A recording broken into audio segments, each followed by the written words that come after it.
Let's get it. 580 Sports Talk coming at you on a Victory Monday.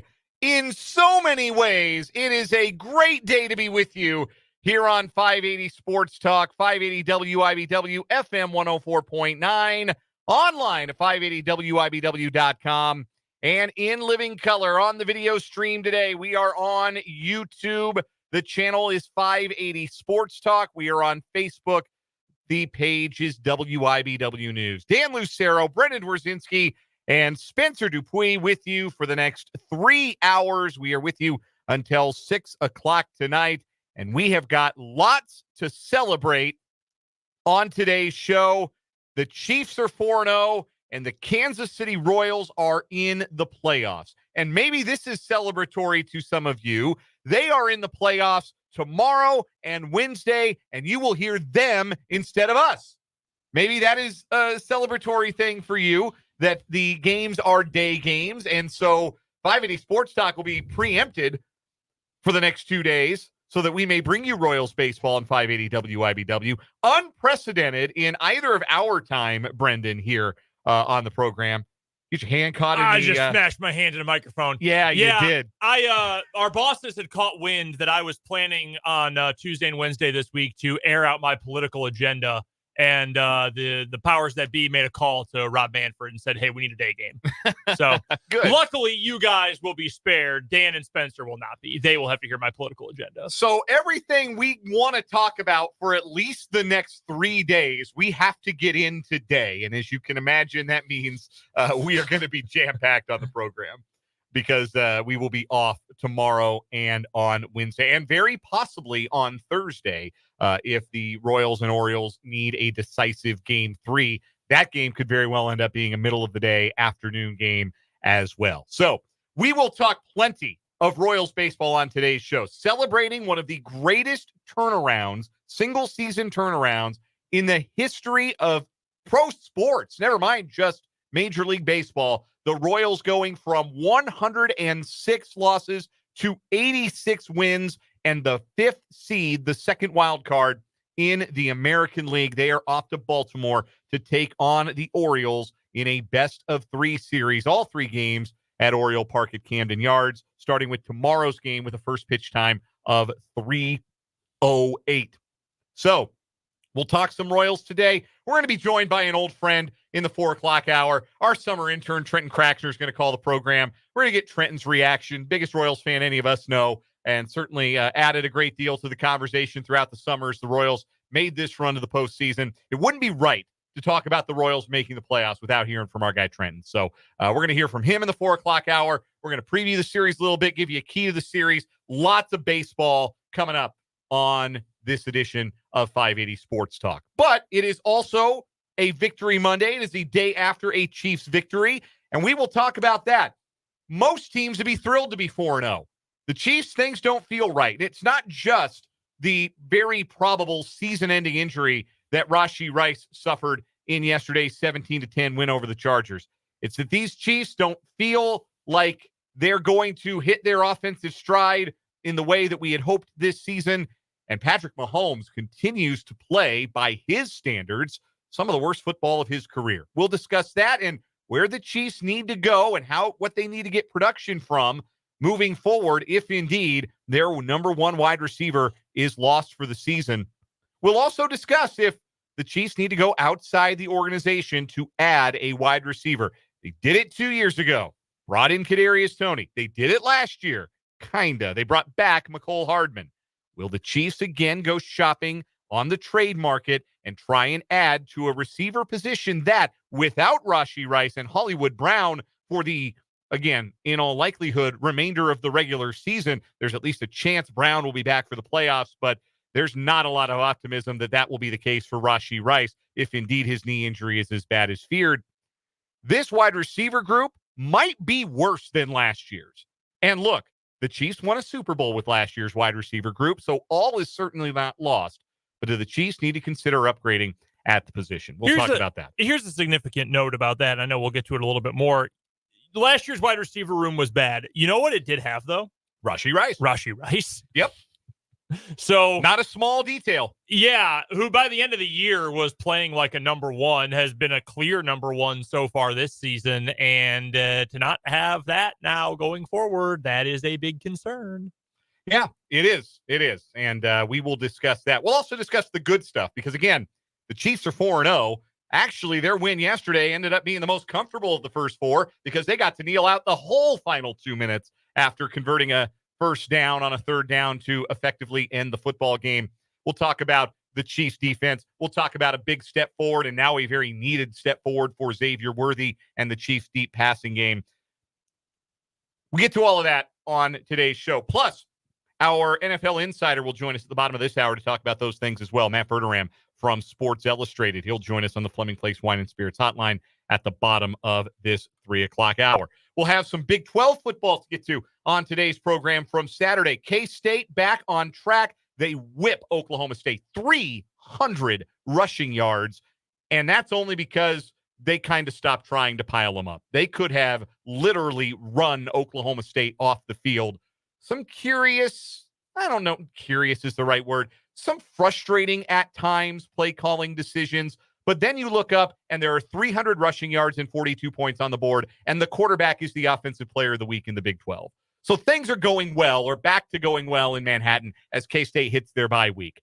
That is absolutely not the case in Lawrence. KU's season appears effectively over, and we got to talk about what has happened to this Jayhawk team who entered with such great expectations to now be 1-4. And you can no longer hand wave it and say, well, if not for one bad bounce, or if not for one bad drive, or if not for one bad turnover. No, this is a team in crisis, and we will try to put our heads together and figure out why. I severely disagree with that. This isn't a team in crisis. A crisis means that there is like a problem is afoot. Like you've reached a point where like something's going wrong.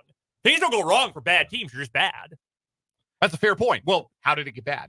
Then is the question that we'll try and answer. They might be past the crisis. Maybe that's the situation. No, here. I we don't have to talk about that. Like that can be it. Like that's enough. We don't have to get to it. And y'all saw the score. Y'all watched the game. You know what happened. We won't dive into the... Maybe I'll just need to take a really prolonged bathroom break at the end of the 4 o'clock hour. We won't dive into the granular stuff. We'll talk big picture when it comes to how KU came to this 5 games into what was supposed to be a dream season. Plus, everything you've come to know and love from a Monday edition of 580 Sports Talk, good, bad, ugly from the sports weekend. We'll crown a September champion on What Is Wrong With You. We're down to our final 2 stories. Lots of headlines to get to from Major League Baseball and from college football, plus the NFL, and a whole lot more. Plus, your texts, the Top City Metal Supply text line. Royals fans especially want to hear from you today on the Top City Metal Supply text line. That number is 785-272-9429. From construction sites to renovations, from the farm to the garage, Top City Metal Supply understands the value of precision and cost efficiency. No more wasted materials, no more wasted money, just metal cut to the exact size you need. Top City Metal Supply is located on South Topeka Boulevard, just north of Forbes Field. Again, that number to text is 785-272-9429. Or if you're watching along on YouTube this afternoon, again, the YouTube channel is 580 Sports Talk. You're welcome into the live chat where you can interact with us and your fellow listeners throughout the show. Looks like a lively chat already today. We appreciate those of you who are watching along. A special wave to all of you. That was for the benefit of our video viewers. Or if you're watching on Facebook as well, you can send us comments that way too. Lots of ways to get in touch with the show, and we hope you do on this Monday edition of 580 Sports Talk. All right, lots of Royals baseball to get to, and we will, because the Royals are back in the postseason for the first time in 9 years. But yesterday was a football Sunday, and the Kansas City Chiefs, the 2-time defending Super Bowl champions, are 4-0 after a 17-10 win over the Los Angeles Chargers. We'll get to the good stuff eventually, because there was good from yesterday's game, most of it on one particular side of the ball. Patrick Mahomes remains in a funk. This is now 9 straight regular season games that Patrick Mahomes has had at least one giveaway. That is a new career high streak. He has made more turnover-worthy plays through the first 4 weeks of this season than any other quarterback not named Jalen Hurts. That means he's putting the ball at risk in addition to actually turning the ball over.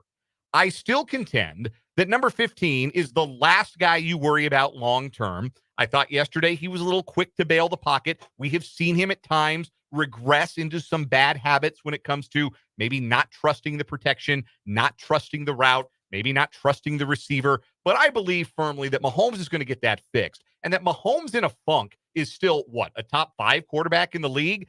It's not pleasant to watch him bail out of clean pockets, to throw bad interceptions. He's up to 5 now. They've all been his fault. But I still don't think that's real high on the list of issues for the Chiefs. It's sort of like like if the Royals were on like a 7-game winning streak, but Bobby Witt Jr. was in like a 2 for 30. Like, that guy will snap out of it. You feel the same way about Patrick Mahomes. So I'm not really concerned about 15 right now. But the wide receiver core he's throwing to, that is something else entirely. As Rashee Rice suffered what is assumed to be a serious injury to his right knee in the first quarter of yesterday's game. And if it is as bad as everyone is doing their best not to say it is, while still kind of saying that it is, the Chiefs are going to be without their top 2 wide receivers through the remainder of the season. And as you said earlier, Brendan, last year's wide receiver room, universally regarded as awful, at least had Rashee Rice. Mm-hmm. This one now does not, and it does not have Hollywood Brown. Juju Smith-Schuster is just getting cardio in. Sky Moore, Andy Reid said he's given them some good downs, and I'd love to know exactly what he means by that. It's funny you bring that up right after mentioning that everyone's trying not to say exactly what's going on with Rashee Rice, but you kind of know. This is a guy who doesn't say anything about anyone ever. Like, even in there are certain things that Andy Reid will give you a good press conference answer to, and then there are some things he'll just give you a bunch of word salad that means nothing, just trying to make you go away. I mean, it's been that way his whole career. It's fine. He's willing to say that about Sky Moore, which is just an absolute whopper of a lie. And yet, in game, during the meaningless sideline reporter interview, when you can say nothing at all and no one will think anything of it, Andy Reid was willing to offer up, it's not good for Rashee Rice. Is he dead?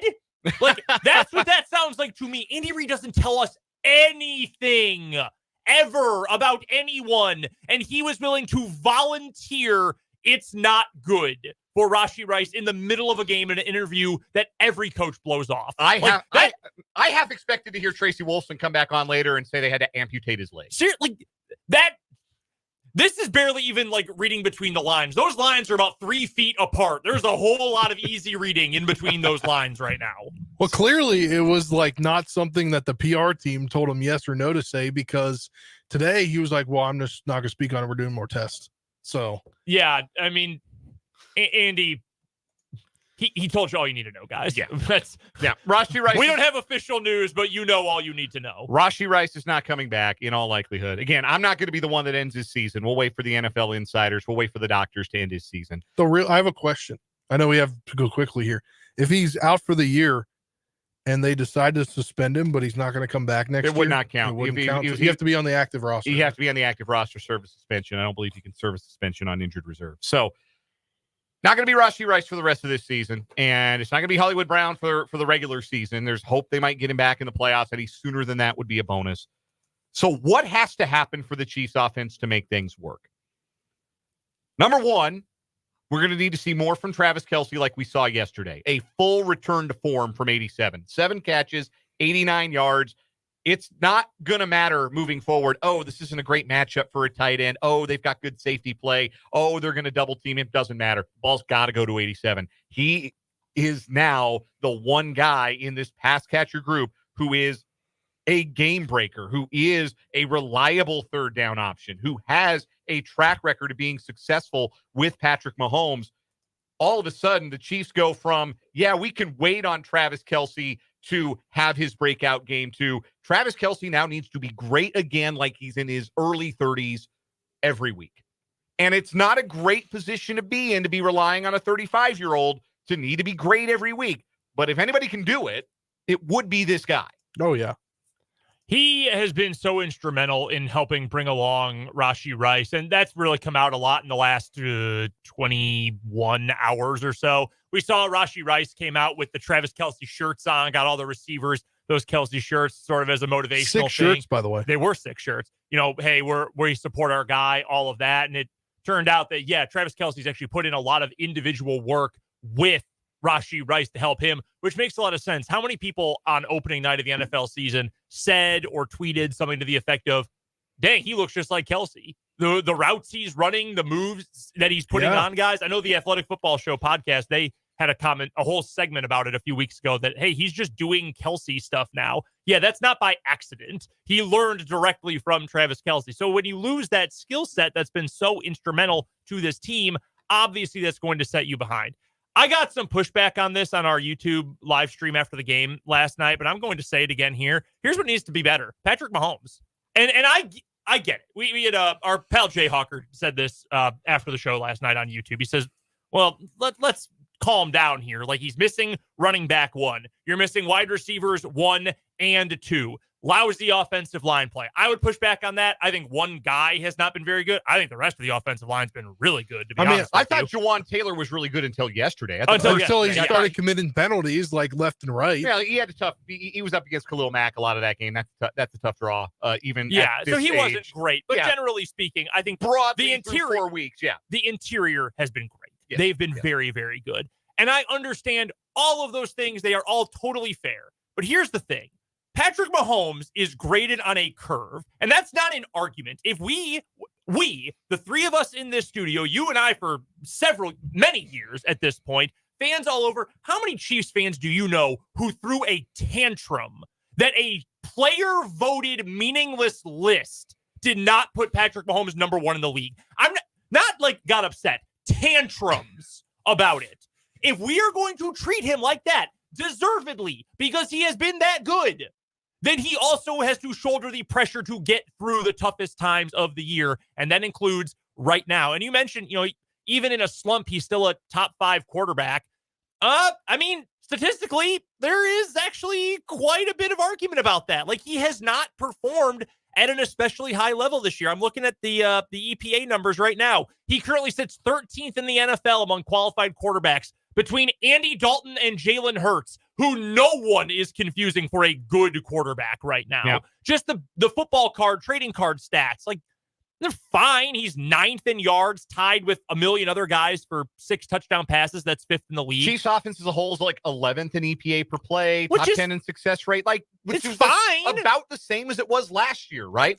Through all 17 games. But now with more roadblocks, like an aging number 1 option in Kelce, with a weakened running game because of the injuries, with the wide receivers down, the pressure does fall on Patrick Mahomes. And if you think it's unfair because of all the injuries, okay. But if we're going to say this guy might be the single greatest thrower of the football to ever play the sport, there is credit and adulation that fairly comes with it, and there's also increased pressure. If he's Jordan got to be great every game. Like, if he's that guy, he needs to play like that guy. Yeah. And I think he'll get there. Like, I've seen enough of him to feel like, he gets the benefit of the doubt, for sure. He absolutely gets the benefit of the doubt. But no, but he's got to do it. Yes.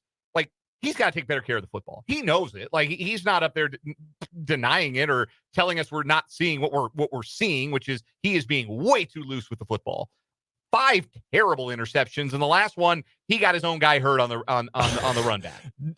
I'm laughing. It's not funny. It's funny in the darkest way possible. I mean, you feel awful for Rice, but man, that's the worst play of Patrick Mahomes' career on every level. The throw was terrible. I was complaining about this during the game itself after the play had happened, even beyond hurting Rashee Rice. Patrick Mahomes has played in this league long enough and knows his own value well enough to know, dude, it is the first quarter in week 4. Walk off the field. Get out Go of the in play. the opposite direction of where all these dudes are. You do not allow the pick 6. If you're the last line of defense, let him run by. Do not waste energy, possibly a big hit on you in a pile. Get away from the play, dude. That never ends well. The only time I can ever remember a quarterback making a tackle on a turnover return and it being the right play, Ben Roethlisberger versus the Colts in 2005.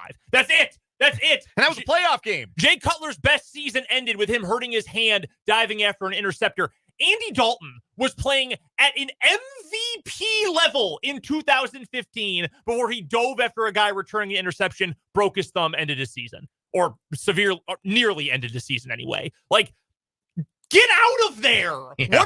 So avoidable. That entire play, just a complete disaster, and so uncharacteristic of a guy who always makes almost always makes the right decision. That time made 3 wrong ones. That's just it. The decision-making in the pocket, the decision-making on when and where to roll out, the decision-making on some of the throws that have turned up as turnovers.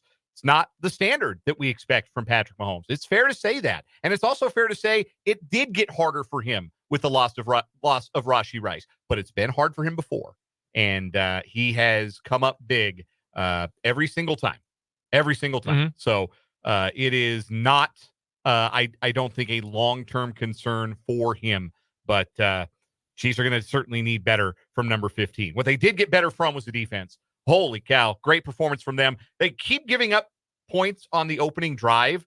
All 4 weeks, they've given up points on the opening drive, the scripted stuff, including 3 touchdowns in those 4 games.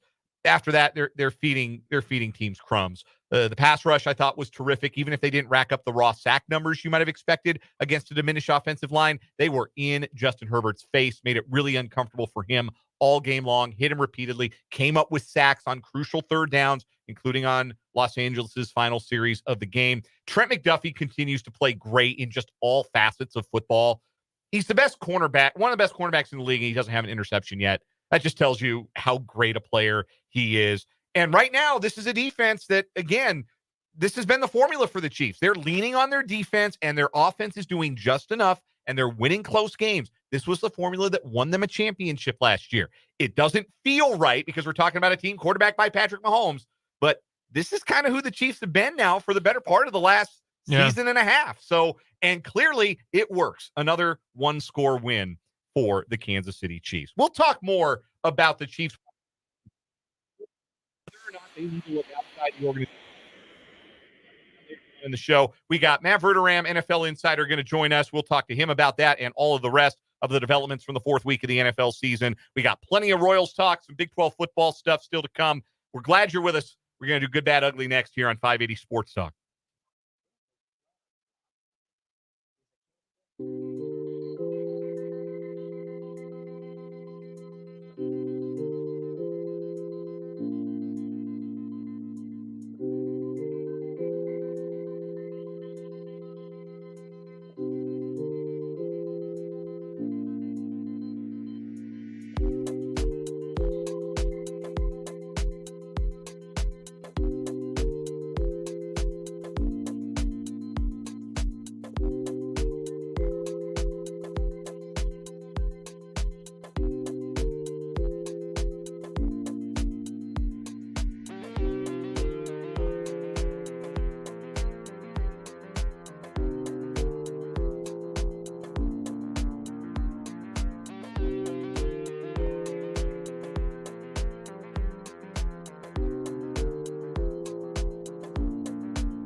Good, bad, ugly from the sports weekend that was. Spencer, going to start with you. What was your good?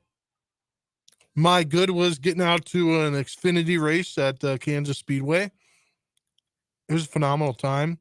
Good. It's a cool thing that in NASCAR races you can bring in your own drinks. Well, there you go. So I saved a lot of money that is a cool thing. Cracked a few beers while I was sitting in my seat. Have a few soda pops? Yes, a few soda pops. Oh, soda. Are you eating? Maybe. Seeing Kansas State get a big win on Saturday, huge. Yeah, it was a good weekend. Commanders.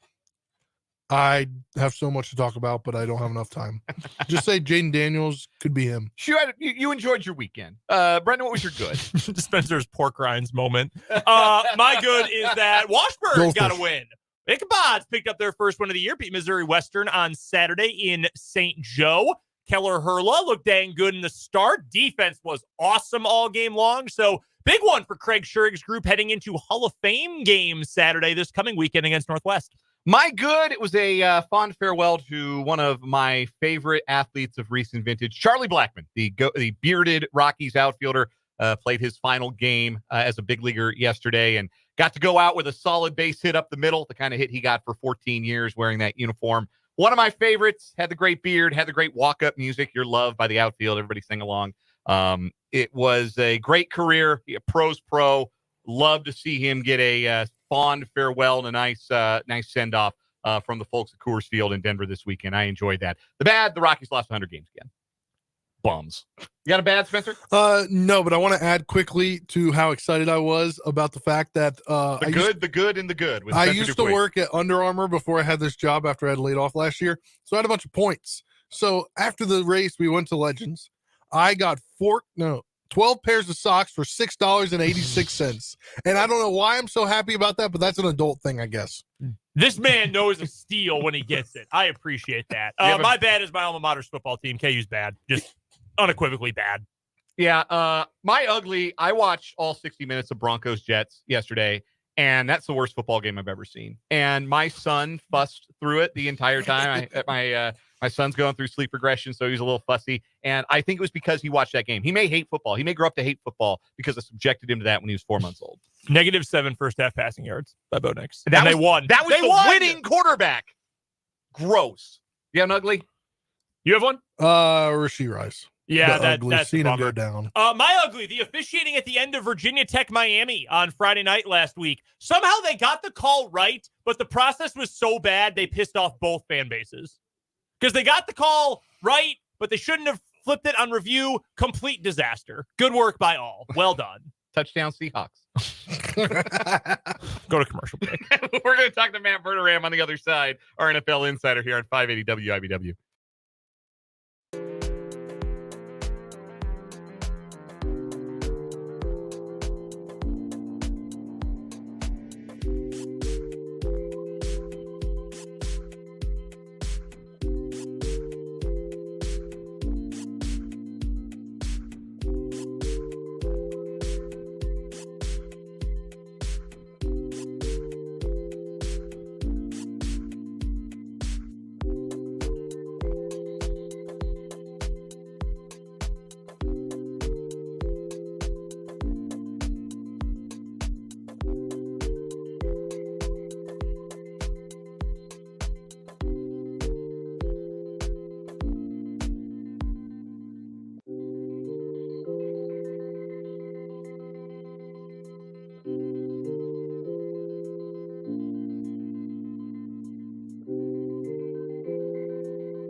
We are joined on the Fleming Place Wine and Spirits hotline by our NFL insider, Matt Verderame, who covers the league for Sports Illustrated, SI.com. You can also see his work from his Twitter account, at Matt Verderame. Subscribe to the Patreon, The Matt Verderame Show, with great insider information throughout the week. And he joins us every Monday here on 580 Sports Talk. Matt, Chiefs are 4-0, but Rashee Rice is in all likelihood out for the remainder of the season.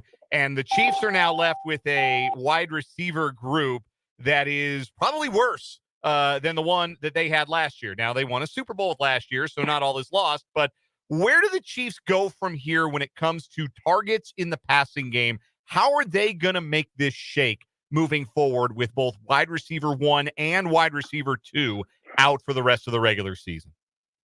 Well, they're going to have to make a trade. They're going to have to make a move because you can't go forward with this team and think that you're going to win the Super Bowl again. Now, I get it. They won last year with a team that basically had all of us playing receiver. But that's not a recipe for success. And what you're going to do is you're going to turn Mahomes into a guy who checks down nonstop because nobody can do anything. Now, I will say this. I actually do not think their receiving core is as bad as it was a year ago in this respect. Xavier Worthy is further along in the first quarter of the season than Rashee Rice was a year ago. Worthy can make real plays. He can get down the field. He's going to get yards after catches. They kind of start working him in more and more. Kelsey showed that he can still be Kelsey on Sunday. Juju is not a guy who's going to have 900 yards again a couple of years ago, but I think he's more serviceable than Tony or Moore or Richie James or any of these guys who were trying out a season ago. But that being said, if Rice is out for the year, they've got to make a move. And it can't just be some guy who's going to have 400 yards on the year. Like, they've got to go out and call about Deontay Johnson, call about DeAndre Hopkins, call about Amari Cooper, and pretty much not accept no until one of those guys ends up in red zone. Patrick Mahomes continued to play by his standards subpar football on Sunday through the interception that led to the Rice injury, and now has 9 consecutive regular season games with a giveaway, which is a career long for him. We've seen him in funks before, and we've seen him snap out of them, and it's going to be even more important that he snaps out of this one, given that the offense is kind of in shambles around him. But what to you is the main cause for Mahomes' struggles right now, and what has to happen for him to get back to playing better football? His pocket presence is atrocious. That's his problem. If you watch these games, and go watch the Chargers film, he's bailing out of pocket over and over and over. There's no pressure. There's no pressure. Since Wanya Morris has come in there, their line is really good. Like, if you watch these games, now, Juwan Taylor is Juwan Taylor and couldn't help himself with the 3 penalties yesterday. But in terms of their blocking, the blocking's good. Their blocking has not been a problem the last 2 weeks. Certainly was against Cincinnati, has not been the last 2 weeks. And yet Mahomes hits his back foot and just takes off. And when you do that, you're dropping your eyes, you're cutting down the field that you have vision for, and you're losing the opportunity to make plays. There were 2 different plays yesterday, blatantly. Xavier Worthy's wide open for touchdowns. I mean, both of them. And Mahomes didn't see him because he was too busy running away from pressure that wasn't there. Like, at some point, he's got to take his drop, stand there, and deliver the football. Like, his arm's fine. We all know he's brilliant from a football perspective. Like, he just needs to trust the line and trust himself. And I do think they'll get it. He did this a couple of years ago. He went through this where he would bail out of pockets. He didn't trust it. And then he finally got through it. He played great down the stretch. I'm sure he will be fine, but that is the problem at the moment. Matt, do you think Andy Reid is doing a good job of coordinating this offense right now? I know Matt Nagy is the offensive coordinator, but that's pretty much glorified babysitter for this team. Do you think that the play calling, the designing, the scheming, the sequencing, all of those things, do you think Reid's doing the best he could with what's been out there so far? Yeah, I think the play calling has been great. Like, if you watch the film of these games, their play calling is not their problem. Their problem is their quarterback. That's their problem. And he's got to play better. Now, that sounds a very harsh, odd thing to say about Patrick Mahomes.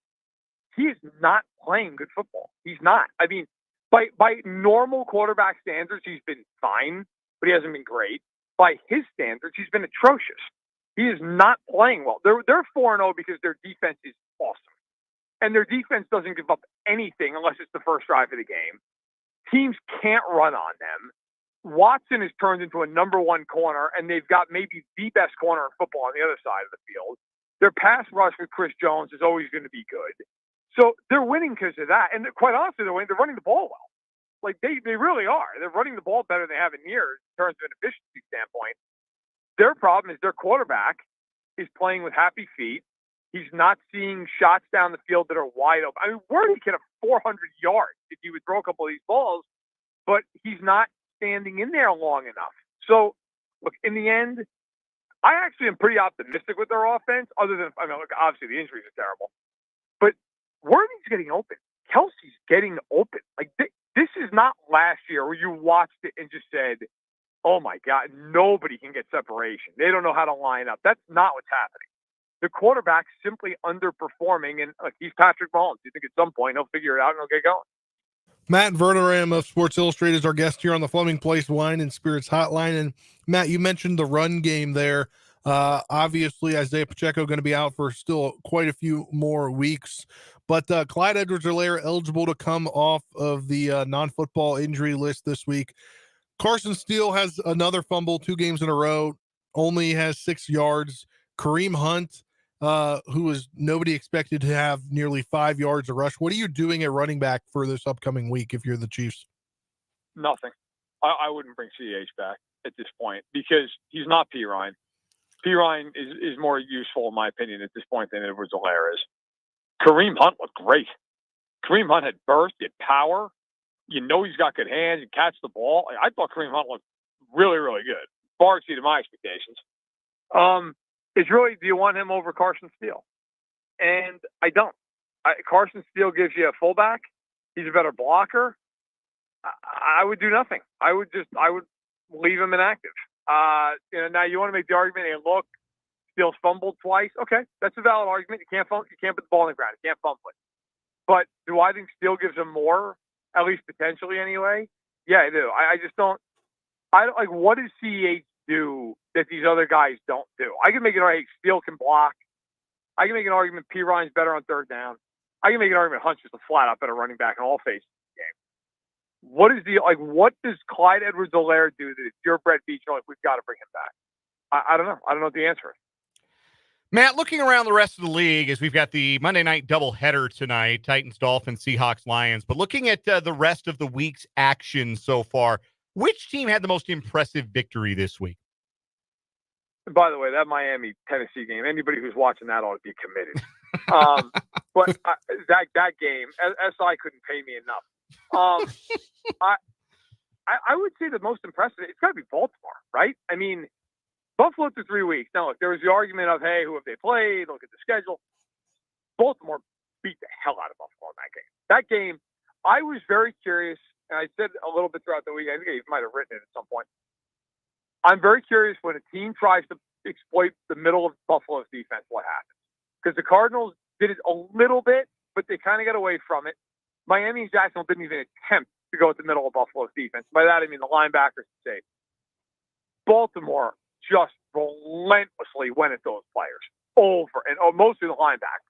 Just, nonstop in the run game, in the pass game, and Buffalo couldn't do anything. They couldn't stop the run. Henry was a yard shy of 200. Jackson completed every throw he wanted to complete. Buffalo, they're lucky they could be worse in that game. The only thing that saved them was there was a stretch of time where they looked somewhat competent at the beginning of the second half. But I think if you're the Ravens, look, you have two losses to start the year, one that's totally acceptable, one that's not. You beat up on Dallas, and you almost give the game away late. This was the first game we looked at the Ravens and went, all right, wire to wire. They beat a good team. I thought Buffalo was going to give them a much better game. I did pick the Ravens, but I thought it would be tight, and I thought it could go either way. That game was never close. Baltimore destroyed them, and I think really, kind of let everybody know, hey, we're still here. We were the 1 seed a year ago for a reason. Don't forget about us. It certainly feels like Doug Peterson is a dead coach walking in Jacksonville. Is it an overreaction to think that Nick Sirianni and Robert Saleh, if they're not dead coaches walking, are in danger of becoming such? I think they're in danger. look, the problem that both those guys have is they're not exactly coaching in a market that is renowned for patience. Right. I mean, I'm from New York. Like, no Jets fan is sitting there going, hey, let's give Robert Saleh another couple of months. Believe me, that's not the conversation. And, you know, people in the NFL will say, oh, well, we don't worry about that kind of stuff. That's a lie. Yeah, sure they do. I think Saleh is probably going to get a little more rope just because he's dealt with such bad quarterback play for the last handful of years. But you can't lose that game. Denver threw for 60 yards in that game. That's impossible. 60 yards, 2.4 yards per attempt, and you lost at home. And I don't want to hear about the weather. First of all, they both played in it. Second of all, I don't care if it was biblical. You scored 9 points. That's a disgrace.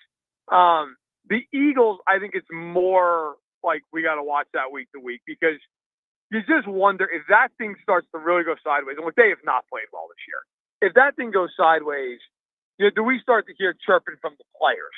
Because last year it was a disaster at the end. Do you start hearing some of these players, whether it's on Twitter or to a reporter, do they start saying, hey, this guy's the problem? And if that happens, it's irretrievable. A few more questions for Matt Verderame, who covers the National Football League for Sports Illustrated and SI.com. He's also the host of the Matt Verderame Show on Patreon and That Football Show at the KC Sports Network, joining us on the Fleming Place Wine and Spirits Hotline as he does every Monday afternoon. One of the big games in the early window yesterday, Matt, Packers versus Vikings divisional matchup at Lambeau Field. Packers fans, a.k.a. me, will tell you that the Packers didn't lose. They just ran out of time. Did look better in the second half. But that's ignoring the fact that the Vikings won another big game. Sam Darnold, for about 3 quarters, was really, really good yet again.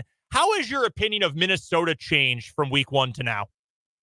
Oh, I saw them in training camp and thought if they've got to start Darnold, they're going to be terrible. So it shows what I know. Maybe it was just the day that I caught him, but he was bad. Like, it was noticeable how much better they were with McCarthy. And then a couple of days later, McCarthy, hurts his knee, he's out for the year, and all of a sudden you're going, okay, well, this is going to be a lost year, and it's about developing the younger guys. A couple things about Minnesota. One, Minnesota's got talent. Like, that team offensively, if Darnold can just be a point guard, the talent is evident. They've got Addison, they've got Jefferson, they've got Aaron Jones, who is far from cooked right now. They're going to have Hawkins. That's a real offense. Defensively, they're very feast or famine in the sense they are just downhill 1,000 miles an hour with Flores, and they're going to blitz you like crazy, and you've got to handle it. And if you can handle it, you can light them up. But to this point, to their credit, they have played some really good offensive teams, and those teams, now the Packers figured out toward the end of the game, nobody's been able to deal with it. Do I think the Vikings are the best team in the NFC? No, I don't. But I think 4-0 with a very good coach and enough talent on that team to be respected, I think they're a playoff team. And, look, I mean, the big question is Darnold. Like, does Darnold play really well all year? Or is this one of these things where Darnold's on a magical carpet ride and then all of a sudden throws like 4 picks next week and the ride's over? I mean, we've seen him have good stretches before and then it all comes apart. But I think having Kevin O'Connell as the coach is going to be the difference maker. I think O'Connell's going to keep that thing on the track, at least to a good degree. And Matt, quick one here, about 30 seconds left. Are the Commanders ahead of schedule with the way the offense and defense both played yesterday? Yeah, because Jaden Daniels doesn't run completion. So, he keeps completing 89% of his passes. You're in pretty good shape. Look, Dan Quinn's going to get them to play well defensively. Might take a little while. They'll play well. They'll at least play above their talent level. And if Daniels, forget, all kidding aside, forget he's going to complete 90% of his passes.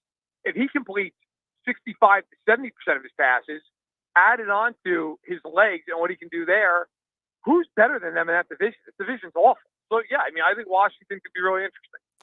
Matt Verderame covers the National Football League for Sports Illustrated, SI.com. Check him out on Twitter at Matt Verderame. Check out his Patreon, The Matt Verderame Show. Check him out on That Football Show on the KC Sports Network and hear him every week on the Fleming Place Wine and Spirits Hotline here on 580 Sports Talk. Matt, enjoy Monday. Well, enjoy one of the Monday Night Football games. Enjoy Lions Seahawks. Yeah, no one's enjoying anything else. Thank you, guys. Hey, have a good one. That is Matt Verderame. We'll take a break, come back, wrap up this 3 o'clock hour, 580 Sports Talk after this.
All right, guys, let's wrap up the 3 o'clock hour and give some game balls for the Chiefs' 17-10 win over the Chargers. I'll start. Give one to Xavier Worthy. Obviously had the deep ball touchdown pass, hit the third fastest sprint speed for any player in an NFL game so far this year on that go route, but also made the big play on the third down that sealed the game. Those are the kinds of plays he's going to have to make a lot more of in the absence of Rashee Rice. Chiefs had 2 sacks yesterday. They both belonged to one man. Chris Jones gets my game ball. My big Chief pick becomes my Chief game ball. Travis Kelce, 7 catches, 89 yards, including the one that like half the Topeka area or 90% of the Topeka area missed because the TV was wonky. Yes, that's The very first like 30-yard pass. I saw that thanks to our pals at Stream East.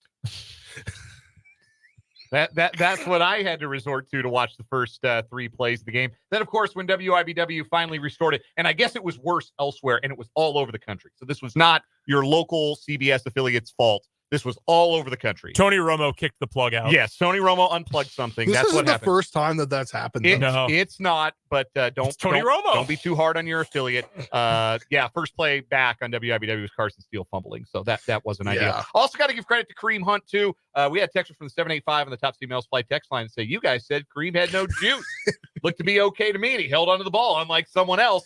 That is all true. He hit 15-mile-an-hour sprint speeds on 2 of his runs yesterday. He did that just 4 times on all of his touches last year. So maybe there is a little extra in the tank, a little more than we thought for Kareem Hunt. We'll see as it goes along. In the 4 o'clock hour, the Royals are going to the playoffs. We're going to talk all about it. Plus, Big 12 football and a What Is Wrong With You champion on 580 Sports Talk.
Let's get it. Hour number 2 on a Monday on 580 Sports Talk. Dan Lucero, Brendan Dworzynski, Spencer Dupuis with you on 580 WIBW FM 104.9, online at 580WIBW.com, and on our video stream.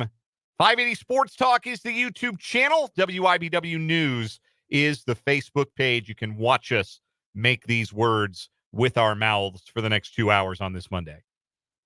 Something you'd like to share with class, Brendan? It's not often that I see something online on Twitter that makes me genuinely laugh out loud or have to stifle it. I don't know if you saw this from the pop culture world yesterday or today. Kurt Cobain's daughter and Tony Hawk's son are a couple. Yes, and they had a baby. Are they married? Or are they just a couple? I don't know. Also, man, he looks like Tony Hawk. Exact same face. So they had a daughter, or I'm sorry, a son. Ronan Walker Cobain Hawk is his full name. Uh-huh. And somebody tweeted in response to that, close enough. Welcome back, Jesus Christ. And, like, that's unbelievably sacrilegious. And I'm going to have an extra long prayer session before bed tonight. But, man, I cannot stop laughing at this tweet. Broke you a little bit. That's really funny. That is pretty funny. We've got, coming up later this hour, a September What Is Wrong With You champion to crown. And we are going to talk a little Big 12 football. We got more Chiefs to get to later on, 5A Sports Talk headlines, all that good stuff. But, folks, the Kansas City Chiefs, bad start. Play the open again. No, don't actually play the open again. The Kansas City Royals, after a 9-year absence, are back in the Major League Baseball playoffs. They qualified Friday night thanks to Minnesota's loss. The Royals at 86-76 are playing playoff baseball beginning tomorrow with Game 1 of their best-of-3 wildcard series in Baltimore against the Orioles. And it would not have been right to talk about this without welcoming back our beloved summer intern, Trenton Kraxner, who joins us now on the Fleming Place Wine and Spirits hotline. Trenton, has the party stopped since the end of that Baltimore-Minnesota game on Friday night? I would say no. It's been pure elation because I haven't had to worry about the games the last 2 days, except I was a little intrigued watching Detroit hit a grand slam to cut a 5-0 deficit to a 1-run game, and then the Southsiders stood up and won the game for me. So that was great. Trenton, you are about the same age I was when the Rockies made their only run to a World Series in 2007. So I know, like, being this age and seeing your favorite team make the playoffs, how hype that you can get. I want to know what it was like on that Friday night, because the Royals were dismal offensively, which has been an unfortunate recurring theme in the month of September, and lost to the Braves. But how dialed were you on Baltimore, Minnesota, and what was that feeling like? What were the emotions? Well, I was very excited because it was close, and Pablo Lopez had kept it at like 2-0, and then they tacked on a bunch of runs late, and it was just like, oh my gosh, it's actually happening. Like, all the misery is over, and it was a great feeling. But, I think the Royals got lucky that they get to play Baltimore instead of Houston, because I think they match up way better with Baltimore than they do the Astros. I like the matchup against Baltimore better, given that, like, for the last 5 months, Houston's been the best team in the American League, and for the last 3 months, Baltimore's been one of the worst.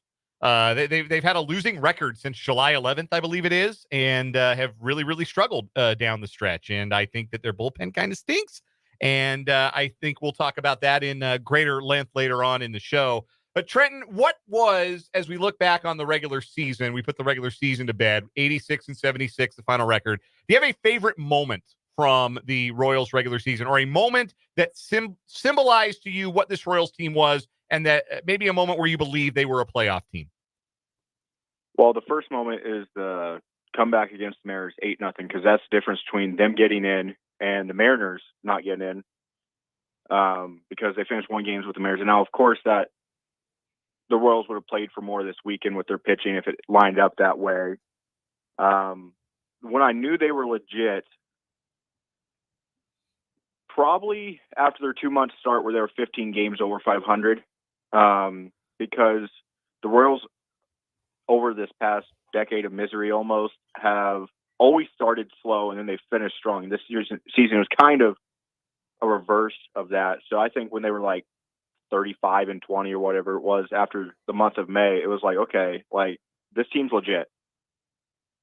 Yeah, I think for me, that was also my favorite game. Sentimental reasons for that, because that was watched that from the hospital bed. My son had just been born, and so we were in the hospital, my wife and I, and our day-old son, watching the Royals come back from 8-0 down. At that point, my son had probably heard Ryan Lefevre's voice as often as he had heard mine in his very short life. So that was certainly one that stands out to me as well. So, what is your outlook for this postseason? Are you of the mind that, hey, we're here and it's all gravy and whatever happens happens, or are you what's your mindset as a fan going in?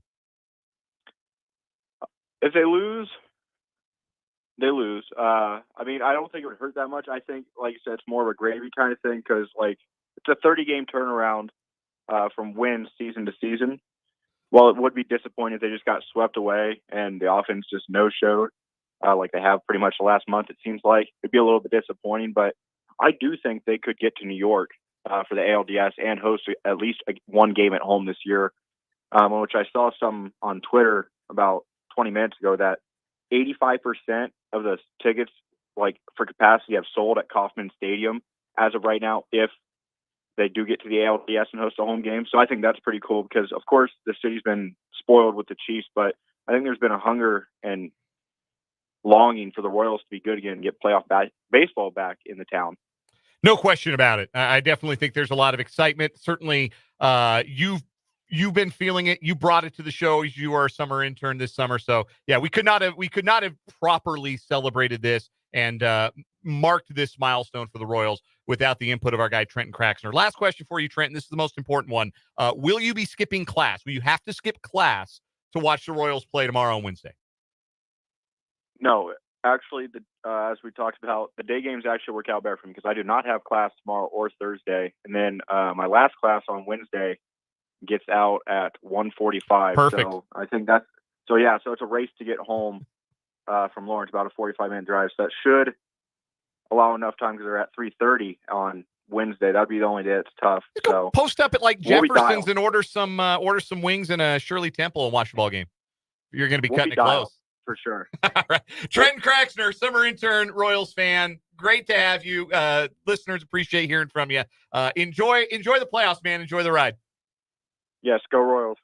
Hey, that is Trenton Kraxner. We had to bring him back. I've shared this story on the air before, but when I was in college, because I was in college when the Royals went to those back-to-back World Series, I was a sophomore when they made it in 2014. And one of my really good friends, we had a class together, huge Royals fan. His name's Alex, huge Royals fan.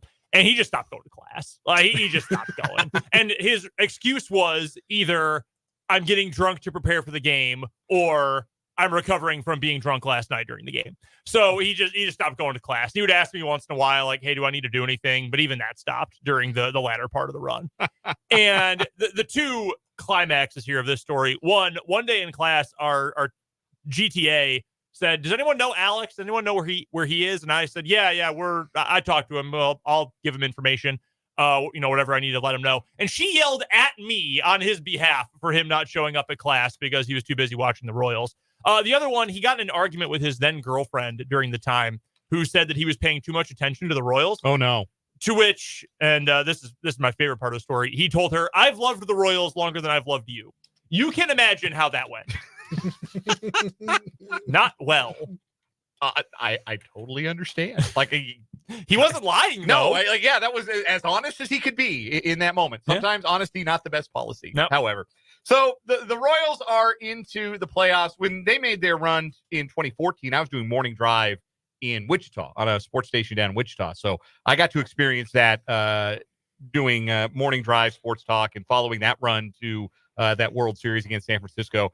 And I am not kidding. I had grown men crying, calling the radio show, not to beg me to stop talking or anything, just like talking about the Royals. And that had been, of course, that was the year that snapped the 29-year playoff drought, and how emotional it made them to see the Royals back in October. 9 years is not 29 years, but it sure feels good to see a champagne celebration in that Royals locker room. And this Royals team into the playoffs, the largest single season turnaround in MLB history, from 106 losses to the playoffs. It's never been accomplished, and the Royals accomplished it. And the credit really belongs everywhere. You start at the top. Give credit to John Sherman for recognizing that the Royals organization was stuck and it needed to change and that it needed some real investment to improve the roster and not just sit around and wait, which a lot of smaller market teams are content to do. Wait for the dice to fall your way. Wait for the farm system to grow and grow and grow after years and years and years and years of futility,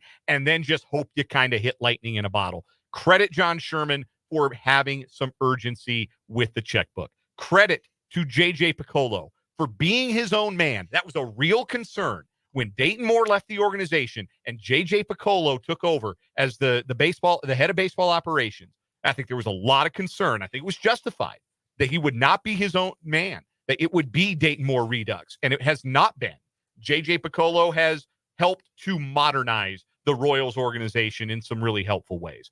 And credit everyone involved for understanding that the hard part of building a winner had already been achieved. The Royals had a superstar, and they had an ace. They had Bobby Witt Jr., and they had Cole Reagans. That's the hard part. You don't win. You don't do anything in baseball if you don't have a superstar and an ace. You have to start there. Otherwise, you're not accomplishing anything. And I think the willingness to spend money is huge because you see baseball is either we're going to spend the money or we're just going to be a mediocre franchise forever. And it seems like a lot of teams are that way because the owners don't want to put the money into it because sometimes fans don't come out to the ballpark. They don't make the money back. But for the Royals, it's starting to pay off already in a year they weren't expected to sniff the playoffs, right? Right. So my comparison question here, how would you compare this team to last year's Diamondbacks? Because that's sort of the goal for this year, right? Like the Royals have the lowest odds to make the World Series probably of the teams that are still left. I honestly haven't checked. I would not be surprised. Not that getting to the playoffs is incredible. I'm not trying to diminish that at all. I promise you. But yeah, somebody's got to have the smallest odds. Right. Exactly. Someone always has to come in last, right? So it looks like, according to our friends at Prairie Band Sportsbook, the Royals actually have the second longest odds in the American League. The Tigers are plus 1,200. Okay. The Royals are 10 to 1. Okay, so similar-ish, but yeah, fairly long odds at this point. So the goal is you just catch fire at the exact right time, and that you get hot. You get through the wild card round. Maybe Vinny is able to come back at some point. You catch lightning in a bottle. You get great start after great start from your top three, especially your top two. Brady Singer isn't completely useless against left-handers, and you make a run to the final series of the year. How would you, I mean, you're the baseball minutia guy here, more so than myself even. How would you compare the two teams?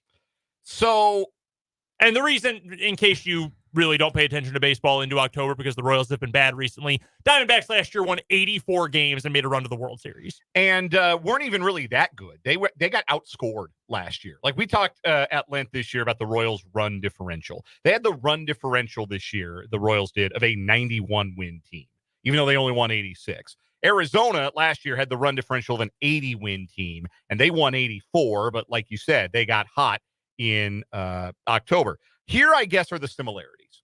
Number one, Arizona had two frontline, durable starting pitchers that they could count on to start games and weren't going to have to cobble together a rotation for the playoffs. The Royals are in the same boat, right? They are set. Cole Reagans for game one, Seth Lugo for game two, Michael Wacha for game three. They are set. They are ready to rock in that regard. So that is a way that they are similar to last year's Diamondbacks, because that was helpful for Arizona when they ran into the Dodgers, who had to start like Clayton Kershaw's corpse in game three of that series, or whichever game it was. He didn't make it out of the first inning, remember? So like that's an advantage that the Royals have against the field.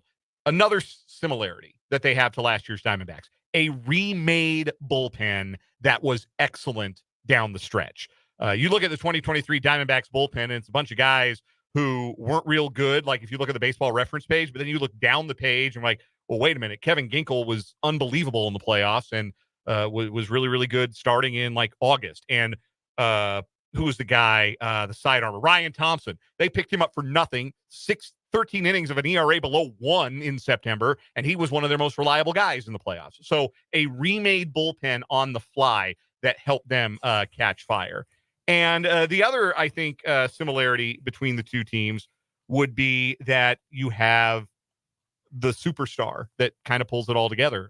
For Arizona last year, Corbin Carroll played at that level, and this year for the Royals, it has been Bobby Witt Jr. playing at that level. And that is the best part of this, is that we get to see Bobby Witt Jr. play in the playoffs. Like, you draft a guy like that, and you bring a guy along like that, you bring him to the major leagues, and if you don't do whatever it takes to make sure that guy plays in the playoffs, you are a failure as an organization. So the Royals understanding that we've got the cornerstone franchise player, we've got a legitimate, no BS, number one starting pitcher in Cole Ragans.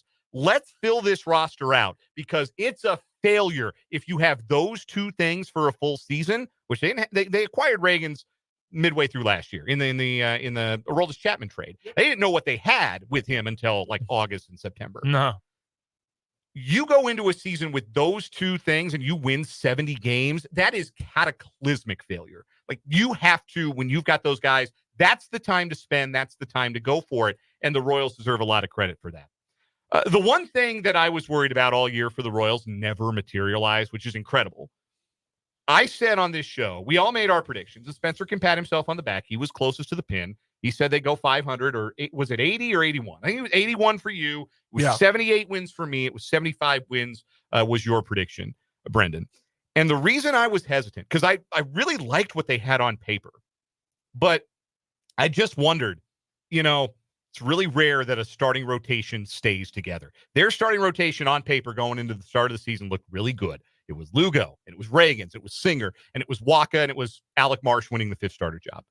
But, most times pitchers, they burn out. They go on the IL. You lose a guy for a month. The guy misses half a dozen starts, and you're going to need somebody to come up and fill that void, and the Royals didn't have great pitching depth. That was my great concern, is that they wouldn't be able to pick up the slack if Waka went down for 2 months, or if Lugo couldn't make more than 25 starts. Do you know that of the 162 games the Royals played this season, only 11 of them were not started by a member of the opening day rotation? It's pretty incredible. Unbelievable. It doesn't happen. And you're including double headers in that. Yes. Which is crazy. Here's the trivia. I want to see if you guys can get this. So 11 starts by guys outside of the opening day rotation. 6 of those, Michael Lorenzen, who was brought in to upgrade the rotation, after Alec Marsh struggled. That leaves 5 starts. They were made by 3 players. Can you name the 3 other Royals to start a game on the mound in 2024? Daniel Lynch the fourth. Daniel Lynch started 3. That's 1. 2 other guys started games. 2 other guys started games. Were any of these openers? One of them, yes. Okay. Ooh, I remember. Yeah. I can't remember who it is, though, but I remember there was an opener. Oh, he got DFA'd. Oh, he sucked. Oh, he was big ass. Oh, what was his name? Dan Altavilla. Dan Altavilla. That is the second one. The third. Sorry, Dan. I did you dirty, pal. It is Altavilla, by the way. My mistake. Sorry, buddy. One other guy started a game for the Royals this year. It was his only appearance for the team. He is still in the organization. Ooh. Jonathan Bolin. Bolin. You guys did it. Nice. Good work. I've always said I am an expert on the Kansas City Royals. Ball knowers, all of you. Now, we had some guesses in the YouTube chat. Joe and Paul asking if Bubic started a game. No, never did. Didn't need him to. He's now bullpen arm, and a great bullpen arm at that. Yeah, he's one of their very best out of the bullpen. So the Royals were able to make it work for 162 games because Seth Lugo made a career high in starts. And Michael Waka started more games than he had in nearly a decade. And Cole Ragans took the ball every time. And Brady Singer took the ball every time. That is a triumph of a lot of things. That is a triumph of, yes, good fortune, but also good health, good coaching, and tremendous durability on the part of those guys. And they were consistent game after game. They floated the lineup just enough. When those guys completely stopped hitting in the month of September, they floated them just enough, and they're why the Royals are here. May I make a reach here? May I reach? Sure. Little Do some stretching first, but tries, buys, everything worked. Ooh, pulled my back a little bit there. Little credit to Matt Quattrero for how he managed the rotation over the course of the year, because there was a lot of complaining about certain guys who got left in extra innings, not literally extra innings, but more than you would expect. Some guys who, why did you pull him here? Well, we got to the postseason, and this rotation is healthy as can be. Your aces are ready to go. No inhibitions, games 1 and 2 of the wild card round. Do we give a little bit of credit for the rotation management? I feel like you have to, because that was the biggest question coming in this year was, are you letting these guys go the whole year? Well, they've never pitched that many innings. Yep. Lugo, Reagan's, Singer probably has pitched a career high in innings. Yeah, I think that's correct. Yeah, it's organizational. Like there's no one guy who gets credit for it. It's the players, it's the training staff, it's the pitching coaches, it's the manager with the right touch. And they do. Those guys deserve a ton of credit. That has been the strength. And I said this back in March, that just having a credible big league starting pitcher on the mound every day of the season goes so long into helping you be a competitor. Because when you show up to the ballpark and you know the starting pitcher is some jabroni with an ERA in the 6s, you don't think you can win. But the Royals came to the ballpark every day for 6 months believing that momentum was theirs because of that day's starting pitcher. Yeah. And I think that was, from an intangible standpoint, the biggest reason this team was able to turn around the way that they did. I'd like to add some real quick context to this. So we know Reagan's threw a career high in his first full season, and he was an ace. He was awesome. We know Lugo had a career high in innings pitched. Brady Singer, a career high in innings pitched, broke his personal best by 20 innings from last season. He made 3 more starts. 3 more starts, and how many is this? Fewer hits allowed over the course of the year. Singer was pretty good this year. Michael Wacha, 33 years old, on his 6th team in 6 seasons, second most innings he's ever thrown, 166 and 2/3. He threw 181 and a third in 2015 as an all-star. It's been 9 years.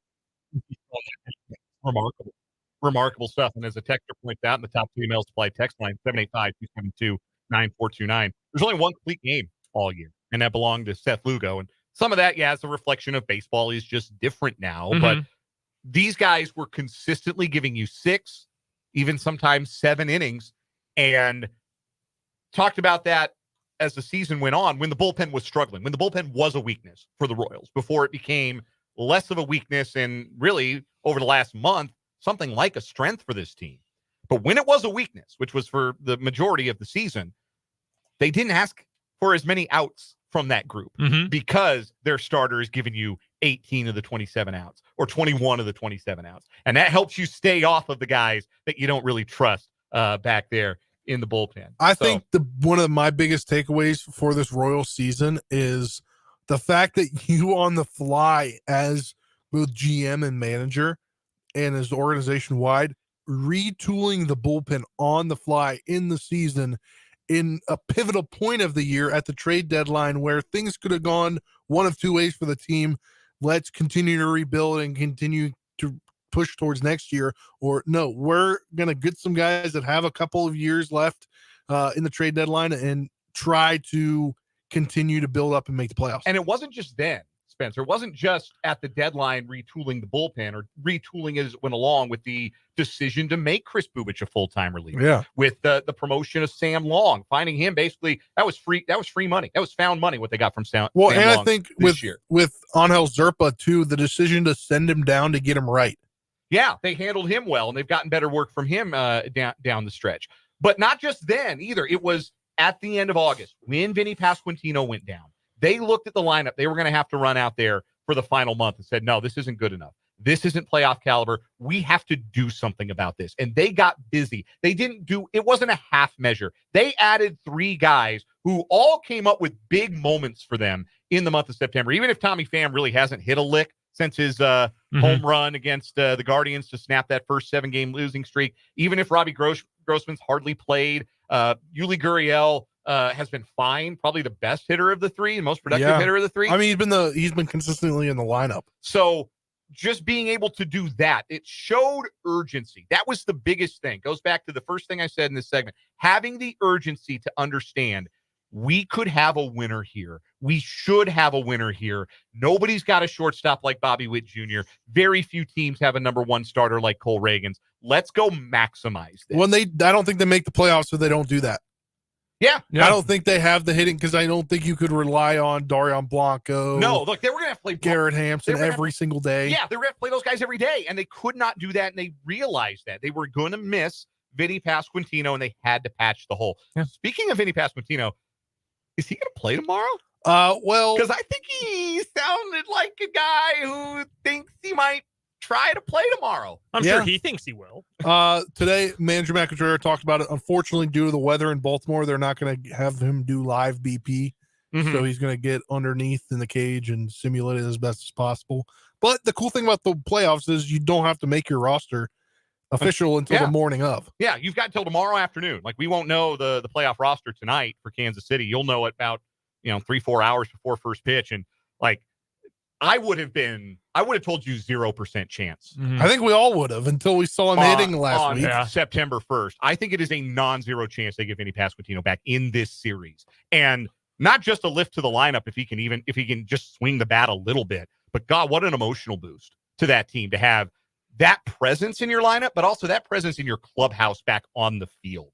I think would be a huge emotional boost for the Royals if they get him back. The Royals and the Orioles, the next 3 days, it's a best-of-3 series, all at the higher seeds ballpark. So all 3 games will be at Oriole Park at Camden Yards. Tomorrow's first pitch, 3:08. Wednesday's first pitch, 3:38. So we're off the air Tuesday and Wednesday.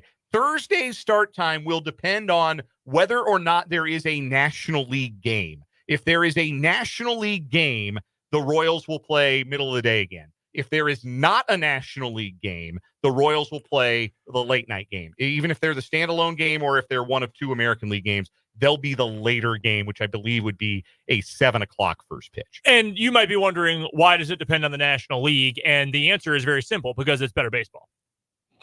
All right. It's the more respectable league. The one that held out on the filthy new DH rules the longest. Yes. It's real ball. I misunderstood you at first. You're 100% correct. That's a great take. Great take by Brendan Dworzinski.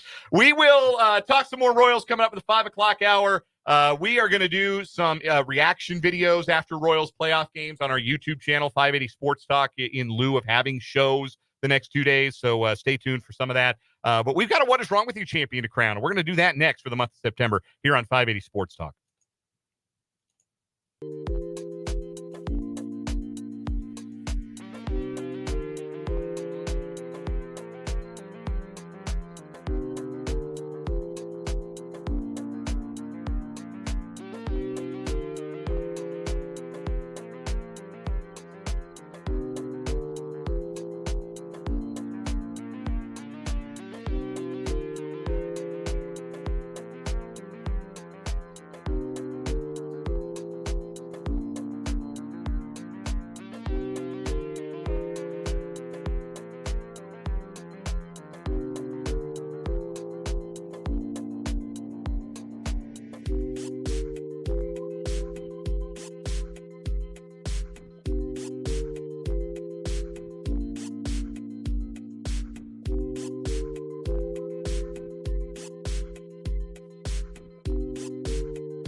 There can be only one What Is Wrong With You champion, like the Highlander for the month of September. I was also thinking one ring to rule them all. Two stories, not new, but they are now new competing. to the championship round. New to the championship round. Only one can advance to our Tournament of Failed Champions in the month of December. First up, fantasy football, very real terror threats. 25-year-old Philadelphia house painter Matthew Gabriel, who pled guilty to 2 counts of interstate and foreign communication of a threat to injure in federal court because he told Norwegian police that a member of his fantasy football group chat was planning a mass shooting in the country of Norway after a dispute over fantasy football. While being investigated for that threat, he then emailed a screenshot of his fantasy football group chat to the University of Iowa, which contained a threat to blow up the school. Jacqueline Romero, a U.S. attorney, said in her office's statement, hoax threats aren't a joke or protected speech. They're a crime. That is our first story. Our second story, dog looks like a panda. The zoo in Shanwei, China, painted dogs to look like panda bears. Little chow chows. They're just not even remotely panda looking, like nope. not even a little bit. Like nobody was fooled. No, they just look like dogs. And this isn't like, oh, they used some sort of dye. No, guys, they painted them. Literally took paintbrushes and painted these dogs. And then people found out because they were barking. Why and is that panting in the sun? Why is that panda barking, mommy? We're gonna put up another picture in the YouTube stream. See, that look like a panda to you? Yeah, if you're watching on 580 Sports Talk on YouTube, it's just a dog. It's walking on all fours like a dog. It's got dog ears. It's got a dog tongue. It barks if it barks like a dog and pants like a dog, it's a dog. It's a dog. Guys, I got to be honest. I think I agree with our texter from the 785 and the Top Emails Play text line. This is an easy pick. They painted dogs. Yeah, man. The terroristic threats fantasy football story. It's great. It is deserving of making it here. But the other one is just so stupid. It is so insipid and asinine and whatever negative adjective you want to use. It is so dumb. And then for their explanation for it to be, well, we didn't have any pandas, so I don't go to every zoo in China expecting a panda. yeah, it's like if you don't have pandas, it's fine. Highlight your elephants. Right. Let your giraffes have some shine. Oh, sick. We've got zebras. Yeah. Oh, neat. I'll go see the zebras. Yeah, you want to go see some pandas? They got some dope ones in Beijing. And we ain't got them. That happens. Yeah. You don't need to paint dogs. Whose dogs were they? That's a great question. I hope those poor dogs are okay. They painted them. That Like they they painted around their bathed. eyes and everything. Ludicrous. Unbelievable. Dog looks like a panda is our September champion on What Is Wrong With You. We're going to take a break. We're going to come back. Speaking of what is wrong with you, what is wrong with the Kansas Jayhawks? We'll talk about that next on 580 Sports Talk.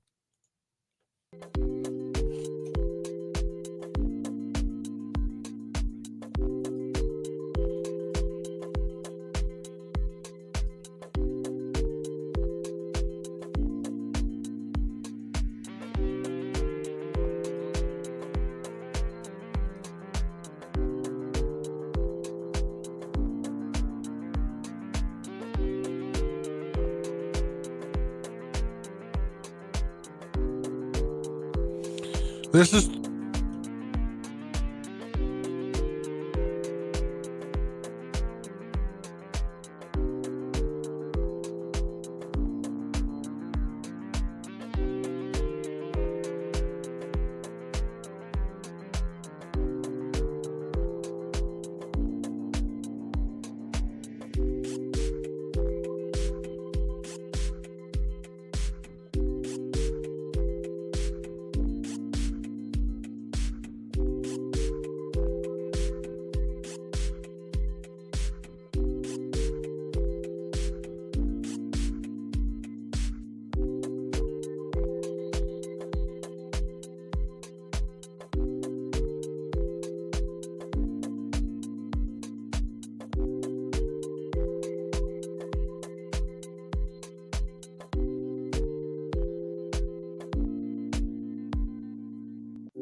444 on 580 Sports Talk. Dan, Brendan, Spencer, kicking it with you until 6 o'clock tonight.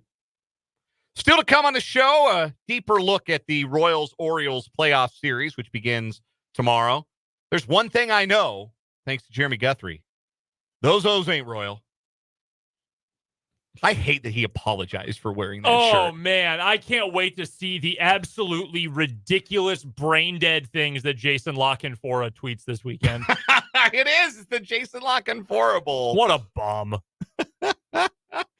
Oh, gosh. Little less time tweeting, a little more time getting better sources, Jason. He's really fallen off since his days covering the NFL at the Washington Post and then with the NFL Network. He lost his freaking mind during those playoffs. I don't think he's been the same person since then. Wasn't he a Boston guy until he moved to Baltimore? Great question. I think the Royals broke his brain one way or another. Very funny. We'll talk about that. We'll also talk about the Chiefs and big picture. Do they need to go outside the organization for a wide receiver with the likely season-long absence of Rashee Rice?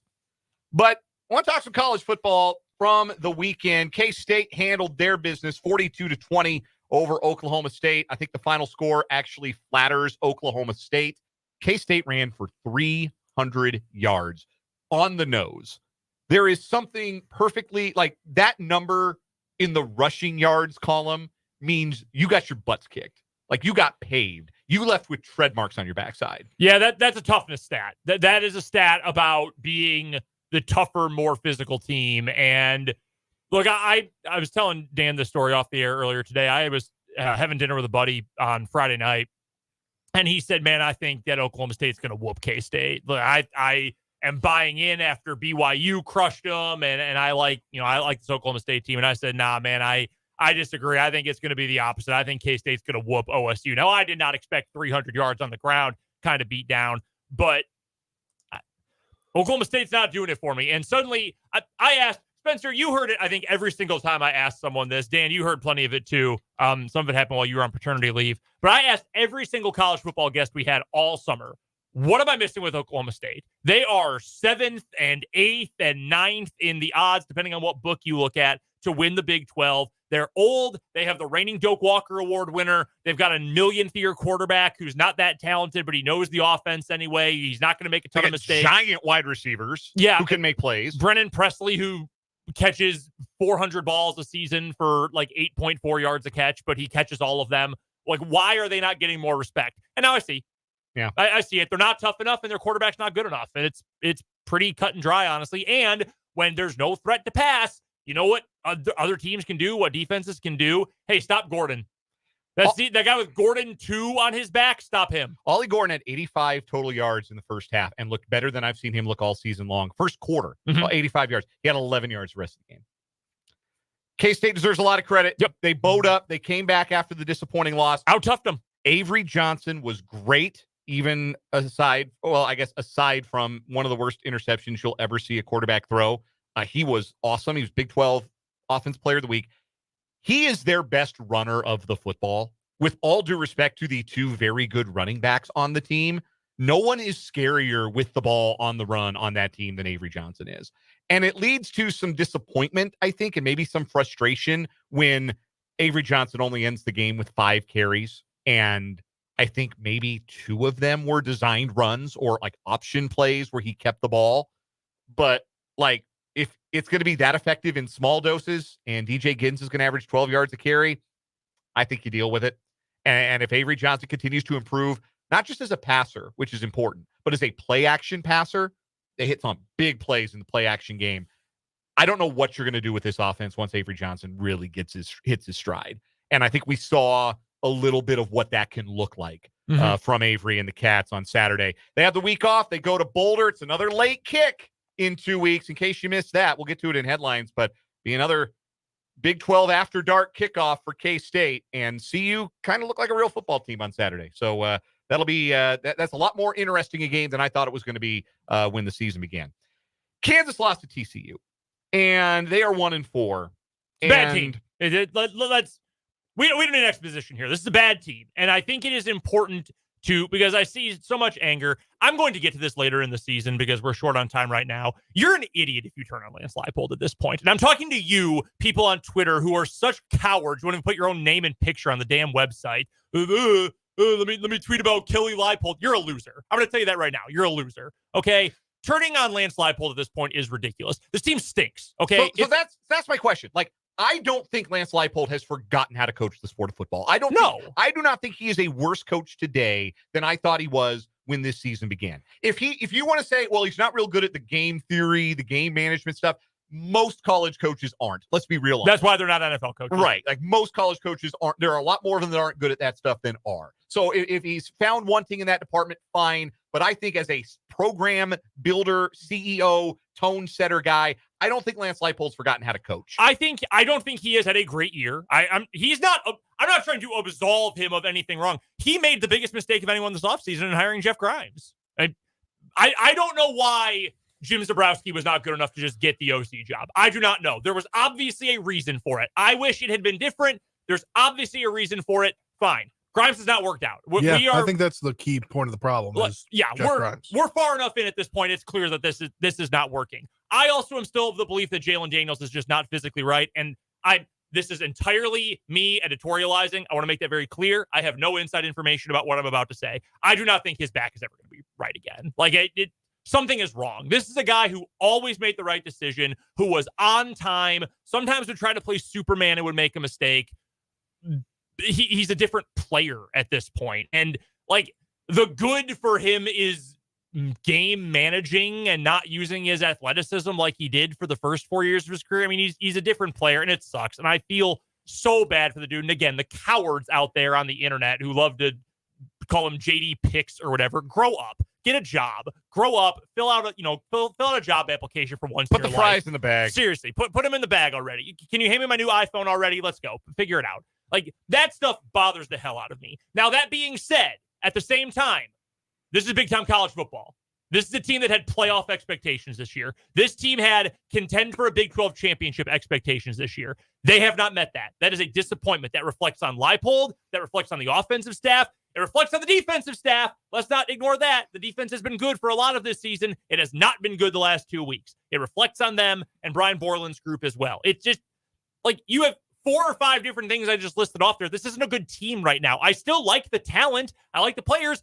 I like the coaches, save for one in particular. Like, I like a lot of the pieces of this group, but whatever happened to lead into this year, whether it was putting too much trust in a quarterback who's barely played in 2 years or just whiffing on an offensive coordinator or what, it's not working. And this is just a bad team. This is the first time all year KU had a lower success rate than their opponent. So, like, you're talking statistically, not just the final score, which obviously is the most important thing, but statistically, down to down, play to play, KU for the first time this year was worse against TCU compared to every other game. And it wasn't close. It was not remotely close. For the first time all year, this coming weekend, on the road against Arizona State, KU's an underdog. Favored in all 5 games so far. No matter how bad they looked, how about JD looked against Illinois, how much things fell apart against UNLV. Every single week, KU's been a favorite until this week at Arizona State. Jason, the YouTube comment says they're still dangerous. Love the talent. The talent's there. The season's not over for them. I agree on the talent 100%. They have better talent than Arizona State, and they have better talent than Houston. They could win their next 2 games and be 3-4, 2-2 in the league and feel like they've got a pulse. But right now, there is a disconnect between what they're trying to be on offense and what they actually are. And I don't think they have an identity. I don't think they know who they are as a football team right now. I hate to be so negative. I really do. Because Dan, you know as much as anyone, I love Kansas football. Yes. Passionately.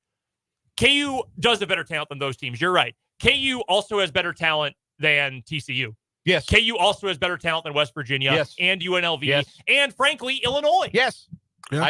And you're 1-4. Something is wrong. And I love a lot of the pieces, but at some point you got to look yourself in the mirror and say, we need to make some sweeping changes. There's in the YouTube and on the text line from 785, is it time to pull Daniels, time to go in another direction? I don't know if we're there yet, but we're not far away.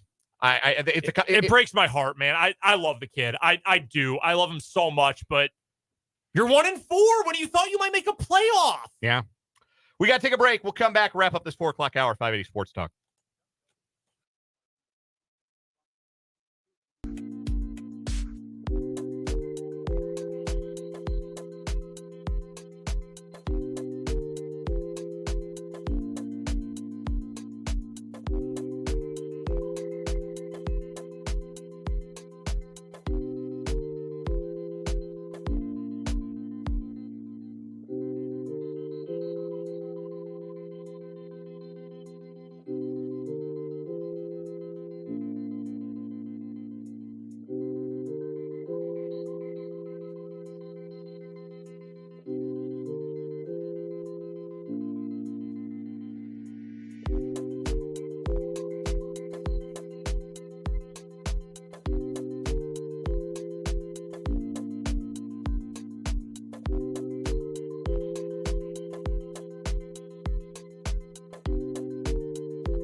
Taking a look at the results of this week's Prairie Band Sportsbook 580 Picks Contest, another 4-1 win for your boy, me. 4-1. Bad whiff on the Bills. They got trounced by the Ravens, but hey, it was a bad loss, but it was only one loss. Everything else, a nice hit, including my lock of the week, BYU plus points, winning outright at Baylor. Brendan aced his college picks, but went 0-3 in the NFL. Second straight losing week for Mr. Losers Brzezinski. lose. Yeah. And Spencer missed both of his college games, but salvaged the week with 2-1 NFL show. Hey, I would have been 3-1 or 3-0 if it wasn't for what I text you. No, you would have been 2-2-1 because the Texans would have pushed. That's true. Try taking that I would have been to the window and see if they give you any money back. Coming up in the 5 o'clock hour, we got our sports headlines, keys to the Royals Orioles series, and some Chiefs thoughts as well. Stay with us. It's 580 Sports Talk.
Let's get it. Third and final hour of this Victory Monday edition of 580 Sports Talk. Dan Lucero, Brendan Dworzinski, and Spencer Dupuis, the power trio, rocking with you on 580 WIBW FM 104.9. Online worldwide at 580WIBW.com and in living color on our video stream, which you can watch on Facebook at WIBW News or on our YouTube channel, 580 Sports Talk. However you got here, however you're absorbing the show today, thanks for being with us on this Monday. And an extra thanks for being with us today, because you're not going to be with us for the next 2 days because Royals playoff baseball will be preempting 580 Sports Talk. God, what a beautiful sentence. Let me say that again. Royals playoff baseball will be preempting 580 Sports Talk. Let me say the important part of that sentence again. Royals playoff baseball. Let's go. So the Royals were last in the postseason in November of 2015. 2015. That is correct. What are some things that didn't exist at the time? That was multiple presidential administrations ago. Yes, that's correct. That was before President Trump. Yes, that was still the second Obama term. Yes. Spencer Dupuis' sports broadcasting degree did not exist yet. There you go. Yeah. Where were we in the last time the Royals played a playoff game? I was DJing at KJHK student radio at KU. I was in the studio as the game ended. I watched it on my laptop. And as I walked home, it was like a scene from a coming-of-age teen movie. I was walking down this dimly lit Jayhawk Boulevard at KU as people were literally running around like behind me and to my side, lighting off fireworks on campus. I remember exactly where I was. Spencer, where were you? Sunday, November 1, 2015. At home in Leesburg, Virginia. Probably being miserable because the Washingtons probably lost. Now, I cannot. Probably a confirm fair nor deny. bet. What's senior year of high school? Senior year of high school for you? I was God. in.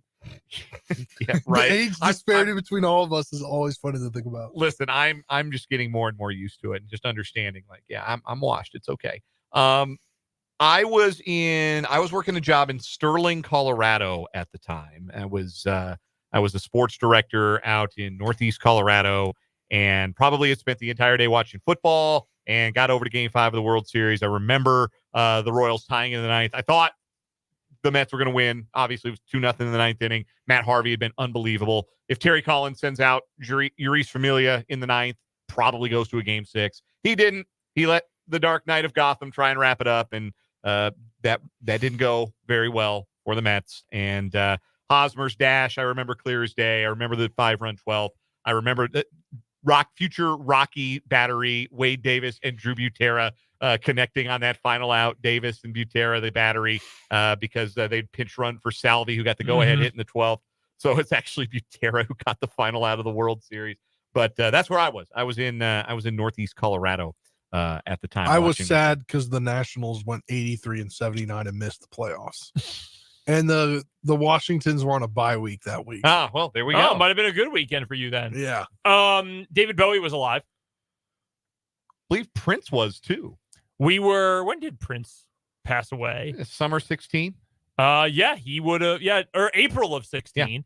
We were 9 months away from Pokemon Go, so we were not quite achieving world peace yet. Closest we'll ever get. July of 2016. Pokemon Go. Yeah. The Hills by the Weeknd was the #1 song on November 1st, 2015. Okay. I don't think I know that song. You do. Yeah, you do. The Hills? You don't know it by its title, but like if you heard it, you would. No. It starts out with like weird noises. Yeah, like you would Well, know it is a song by The Weeknd. Yes, it's synth and a lot of drugs went into. What was the #1 movie in America then? You got that? Just No. #1 song? No, but the #2 song was Hello by Adele. Okay. Yeah, I remember that song. That's what we were dealing with. I figured you guys would know that. Like everybody would know that. #1 movie in America was The Martian, which I have no memory of. Matt Damon, right? Oh yeah, Matt Damon. Matt Damon, yeah. Yeah, I have to listen to the Weeknd song now because I don't know it. You know it. I'm sure I know it, but I do not know its name. Real quick, this is from college football this weekend. So Alabama, Georgia was incredible. Yes, otherworldly game, Yes. truthfully. Great game.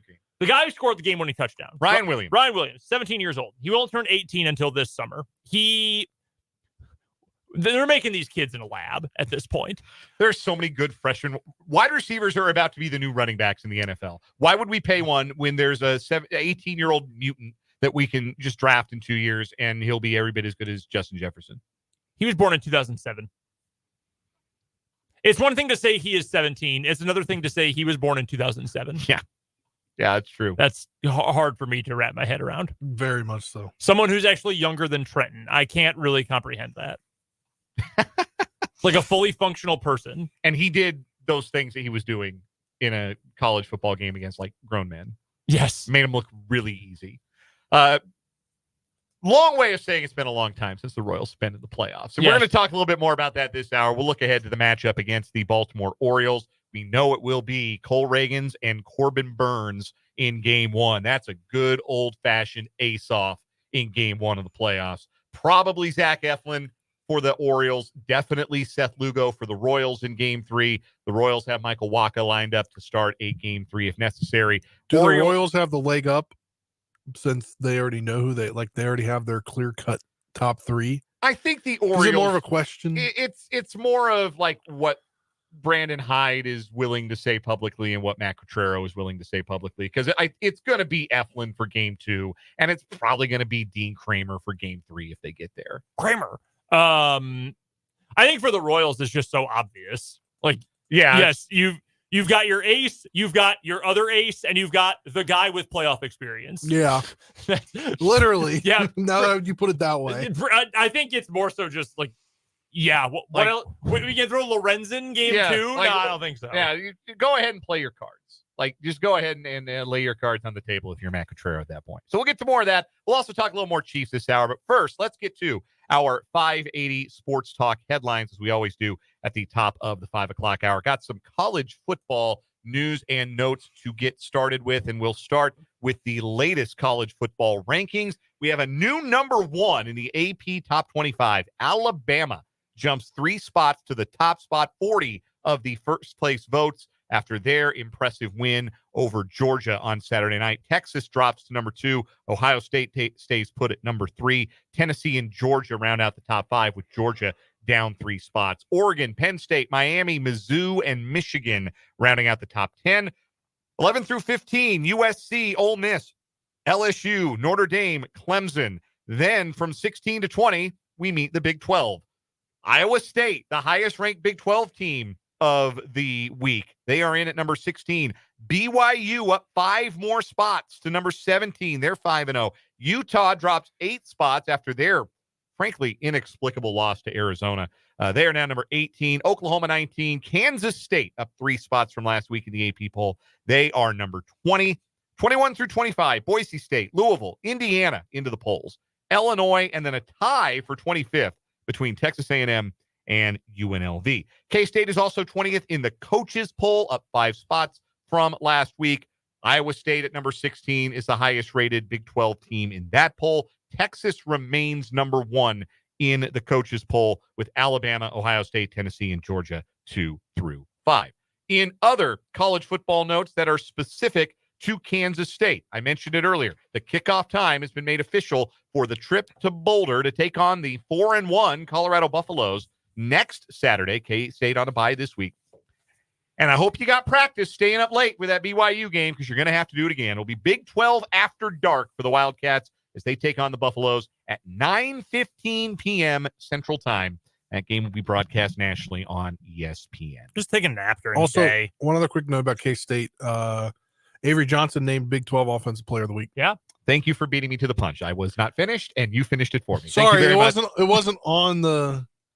Neither was the AP poll. My brain, That's true. My brain contains multitudes. Anyhow, yes, Avery Johnson, super game on Saturday, and he is a deserving choice for the Big 12 Offensive Player of the Week. Those are my college football notes. That is my first headline. Brendan, what have you got? Well, real quick, I know we'll flesh this out on Friday, if not Thursday this week. It'll be a while, but you had said earlier today that with that late kick, it's going to feel like BYU vibes all week going into that. Yes. I know that Colorado crowd is going to be rowdy. I understand that. generally speaking, I'm going to lean with the better coach. I think Chris Kleiman's a better coach than Kalani Sitake. I do like Kalani Sitake. Mm-hmm.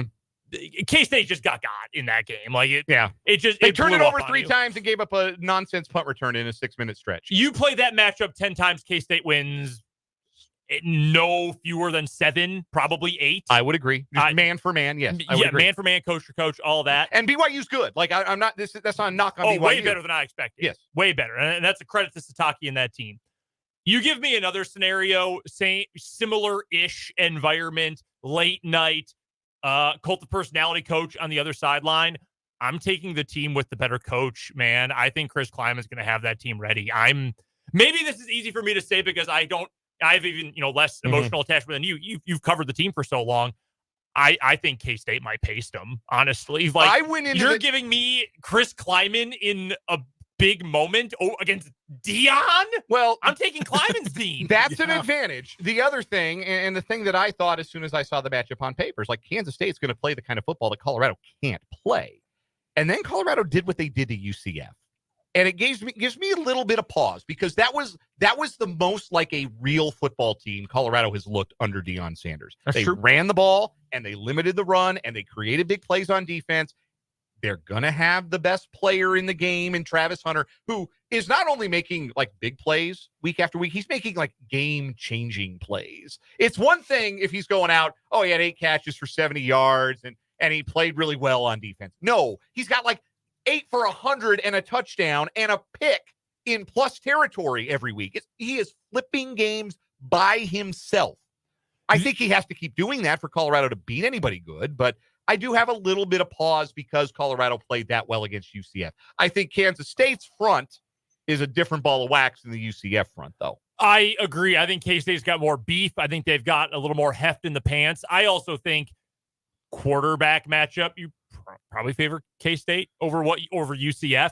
UCF ran a lot of plays. They ran 79 plays against Colorado this weekend. And I watched a lot of them where KJ Jefferson didn't look like he knew what he was doing. Exactly. I like KJ Jefferson in concept a lot more than I like KJ Jefferson in practice. I agree with you 100%. And here's the other thing, too. You know how, like, they're going to game plan to get Travis Hunter the ball on offense. Obviously, that is what it is. You know how to take Travis Hunter out of the game when he's on defense? Run the ball. K-State could win this game with Avery throwing 17 passes. Yeah, it does feel like the game. Like, I thought UCF was going to just run it and dare Colorado to stop it. Colorado did a decent job, but, like, UCF's linemen are American Athletic Conference linemen, and K-State's linemen are Big 12 linemen. And I do think there's a difference, and I do think that will be telling. But like I said, I'm still reasonably confident. I just have a little pause. That's all. We don't have a lot of time left in the show for more college football from the weekend, but this is also such a classic Gus Malzahn loss this past weekend. That's a fact. Heavily favored, at home, stylistic matchup, lay a freaking egg. Just classic Gus Malzahn game. While we're here, the Jayhawker on the YouTube live chat says, I think Iowa State is the best team in the league. Iowa State did not exactly convince me of that in their performance against Houston. They allowed no points, which is objectively as good as you can do defensively, but Houston can't score on anyone. Like, yeah, and to only score 20 on the Houston defense, I am less convinced than you, is what I will say, the Jayhawker, with all due respect, that Iowa State is the best team in the league. I think that they are good, but I do not, like, I wouldn't put any money on them to go to Arlington. Like, I still think the best teams in the league are Utah with Cam Rising and Kansas State. We're going to get Cam Rising back? Yeah, Cam Rising may not exist, which creates a vacuum there a little bit. But, yeah, that's my thought on that. I'm less sold yet on Iowa State. I got to see him be a little more convincing than that. I'm letting my biases kind of cloud my judgment of that game. I think Iowa State kind of played with its food against Houston. I think that team went in there and knew they were going to beat them, and I that's think real kind of messed around because they kind of did that against North Dakota in their opener. They only won that game 21-3. Yeah. So, but if they've got another gear, like, when are we gonna? Like, the question is, when are we going to need to see it? Because their next 3 games are Baylor at home, beatable. Should win. Baylor, I thought they had quit on Dave Aranda. I give them credit for even making that a game on Saturday. At West Virginia, winnable. And then winnable. Home to UCF, home to Texas Tech, at KU, home to Cincinnati. They could very realistically be 10-0 without having broken a sweat before they go to Utah and play Kansas State to wrap up the season. We shouldn't say at KU. Dude, they're going to sell out Arrowhead in red and gold. It is going to be all Iowa it's going to State look like a fans. Chiefs game in there. I Man. already know. I've had one experience with that down at the Big 12 tournament. At the Big 12 tournament at the dude. T-Mobile Center, and I agree. They love to drive I-35, man. They absolutely love it. And if KU's not playing well, it's going to feel like some of those mid-2010s games for KU in the home stadium. All right, let's get to some other headlines here because I know we're short on time. Let's go to the NFL. Some news and notes from around the league this weekend. Injuries first. The things, everything just continues to go wrong for the Carolina Panthers. Their good vibes lasted all of 1 week, and now Shaq Thompson is out for the year, their best pass rusher off the edge. He has reportedly torn his Achilles. He was getting a final MRI today, but the expectation is that he is done for the season. He also added, due to some speculation that he might just retire. He's been in the league for quite a while. Said, no, he will be back next year, but obviously will be a lesser player due to the injury. The Indianapolis Colts, they had quite a weekend. Spencer, I was wrong. You were right. I said my lock of the week was Pittsburgh to cover. That line moved a ton. It moved like 4 points before kickoff, and Indy still won. They picked up the win over the Steelers. Anthony Richardson got hurt in the game. He has a hip pointer. He got hurt, left for a couple snaps. Shane Steichen put him back in, and then he got hurt again and got knocked out of the game. Bizarro move by Steichen. The legend of Joe Flacco came in and cleaned it up with another win. He said after the game, the Browns didn't even sit down and negotiate with him. Like, didn't offer him to come back to Cleveland. Nothing. Very clearly because they didn't want all the fans and media to freak out every time Deshaun Watson sucked. But, dude, he took you to the playoffs and was terrible there, but he got you there. That guy spent 1 season as a Denver Bronco and was ready to quit football afterwards. And now look at him. Now he's like the gun for hire. Yeah. He's a mercenary. The Broncos. He's the new Josh McCown that can actually be successful. Yeah. We're talking about, man, the Browns should have kept Joe Flacco. The Broncos should have kept Joe Flacco. Dang. Apparently Man, so. they might be 4-0 if they had Joe Flacco at quarterback. Jonathan Taylor also got hurt. He has what's being described as a mild high ankle sprain, which feels like an oxymoron, but he's day-to-day for the time being. The Broncos, speaking of, they had a very scary moment with reserve running back Tyler Beatty this weekend. He was taken off on a stabilizer and a stretcher. He has a back injury, but full movement in all of his extremities. He's back with the team. May land on IR, but the Broncos do reportedly expect him to return this year. Good for him. That was a scary scene. Also, things are going great in New York with the Jets. They scored 9 points in a loss to the Denver Broncos yesterday. The Broncos scored 10. They had -7 passing yards in the first half. Bo Nix had -7 yards for an entire half. If I'm not mistaken, he finished the game with under 2.5 yards per attempt. I need to double check that stat. I heard it this morning. I do believe that is true.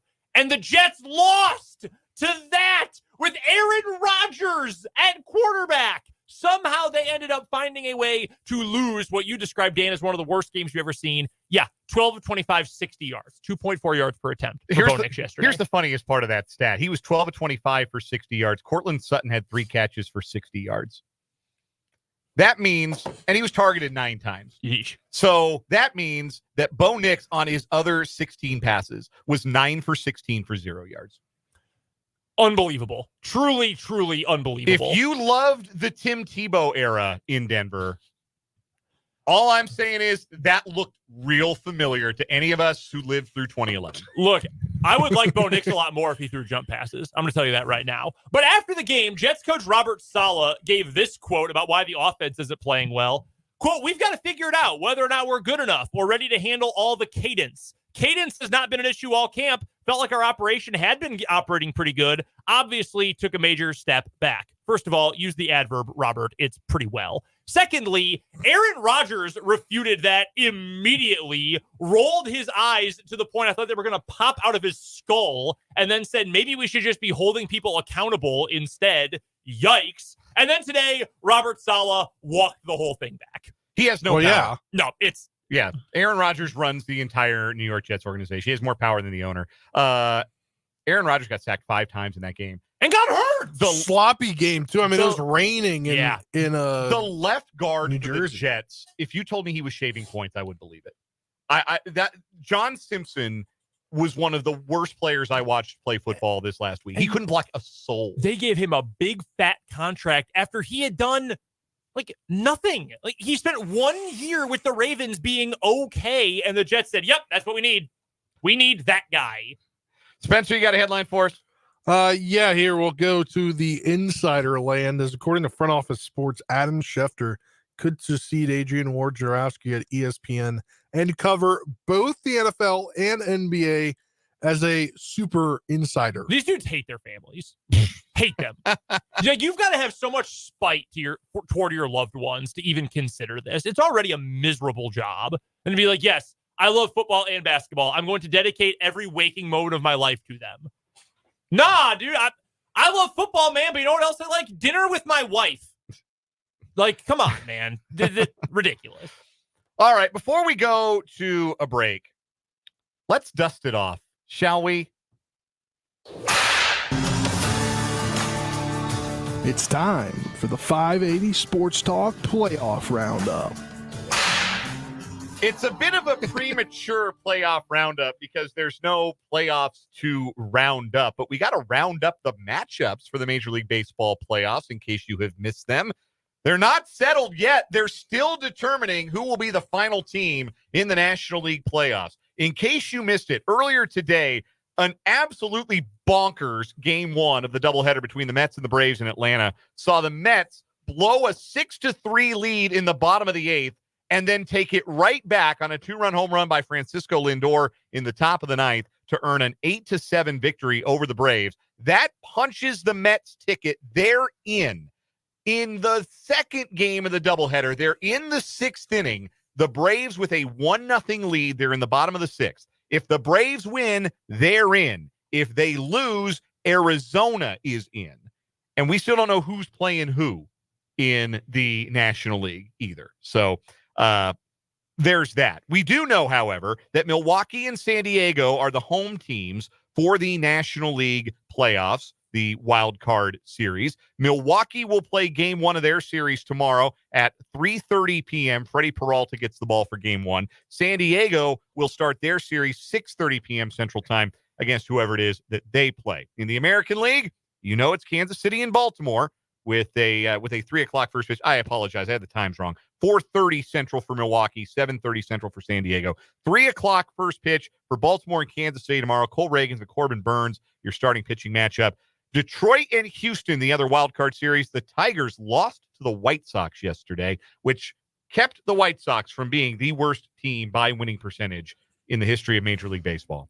Dan Ryan Interstate, stand up. So the Tigers ended up the 6th seed, which means they have to go to Houston. That game will start at 1:30 p.m. tomorrow.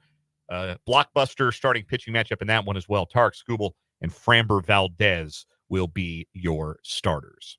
They do not reset the bracket. There is no reseeding of things as it goes. So if whoever wins the Royals and the Orioles series is going to New York, and that series will open on Saturday. Garrett Cole's already been announced as the game one starter for the Yankees in the best-of-5 division series. That means the winner between Detroit and Houston is going to Cleveland for game one there. The winner between the Brewers and whoever wins that series will go to Philadelphia. Whoever wins the San Diego series will go to Los Angeles. That's your playoff roundup. We got to take a break. We'll come back, and we'll talk a little more about that Royals-Orioles series that is coming up starting tomorrow here on 580 Sports Talk.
5:33 on 580 Sports Talk. Dan, Brendan, Spencer. We are off the next 2 days and maybe the next 3, depending on the Royals baseball schedule. The Royals will get things rolling tomorrow at 3:08. That means pregame coverage at 2:30 along the Royals Baseball Network. You'll be able to tune in, of course, right here on your home for Royals baseball since the beginning in 1969, 580 WIBW. Game 2 on Wednesday is a 3:30 first pitch, which means pregame coverage will begin at 3. And then the game time on Thursday, if there is one, will depend on if there are any National League games. If there's a National League game, the Royals will play early. If there is not a National League game, the Royals will play, I believe, at 7 o'clock. So you'd actually get to hear from us on that Thursday if that were the case. Trivia question for you. All right. Royals' first season, 1969. This is not the question I was going to ask. Do you know what their record was that year? 65-97. That was their second year. Great guess, but just off. They went 65-97 their second year. Their first year, they went 69, 93, and 1. It was the first of their 2 ever ties as a franchise. So they played a full 162 and they had a tie go in the books? Yes. Huh. Yeah. I'm going to have to... Old-timey baseball stuff. Yeah, what did call due to darkness? Here it is. May 31st against the Yankees. Game was ruled final after 8 innings. I'm looking for like notes here, and I'm not finding any here on well, let's see if Retro Sheet has anything to say about it. Game called after 30-minute rain delay. And they 30-minute rain delay. Screw this. Yeah, they played for an hour and 54 minutes, and then there was a 30-minute rain delay, and then they were all like, nah, man, let's go home. Real. I wonder what happened that night. Like, because it was in Kansas City. It was like you had the turf field. Well, no, it still would have been at Municipal. So yeah, it must have been a deluge. Yeah, who knows? My trivia question: how many times have the Royals been to the postseason? The Royals, including this year. Including this year. So 77, 78, 79, 80 for sure. So I'm going to say 3 for sure. 85, 14, 15, 24. So I got 7 for sure. I'm going to split the difference. There's 2 other years, I think. I'm going to split the difference, say 8. Spencer, do you have a guess? You did learn just the other day they had gone 29 years without a playoff appearance. I'll say 7. The answer is this is number 10 in Royals history. This year, back-to-back World Series appearances in 14 and 15. The World Series win in 85. They were swept in the ALCS in 84. Yeah, they ran into that Tigers juggernaut. Went to the playoffs back-to-back years in 80 and 81. I forgot the strike year. Damn it. Yep. 80 and 81. Yeah.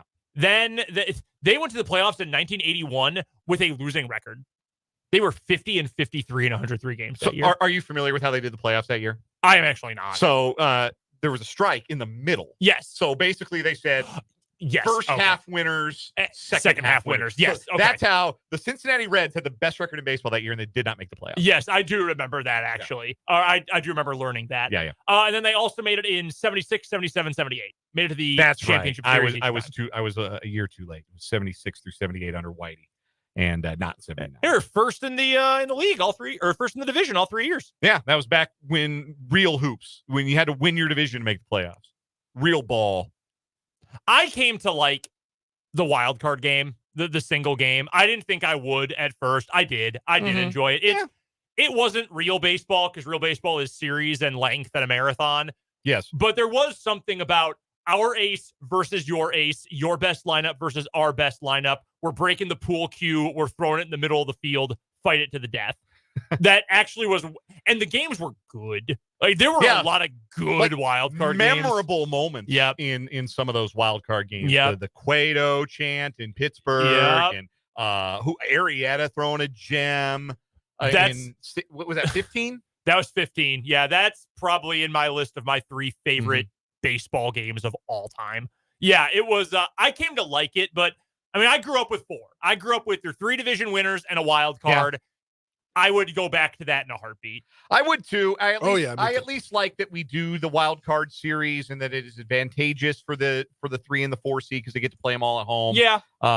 Yeah, we would be remiss here from the 785 on the Top State Mail Supply text line. We would be remiss if we did not notice the best wild card game of them all, 2014 American League, which I believe we have 10 years to the day on that. I think yes. I think we're 10 yesterday years, or today. Yeah, either yesterday or today was 10 years to the day on that. Wow. I might be a little biased here, but the best wild card game was 2019 NL wild card. Oh, Trent Grisham kicking the ball around. It was, and Juan Soto. I remember Soto got the hit, and it put Washington ahead. And Soto got tagged out, like trying to stretch it to 2 or 3 bases, and he didn't even care. Like he didn't even care because he already got the winning run in. Yeah, he was celebrating.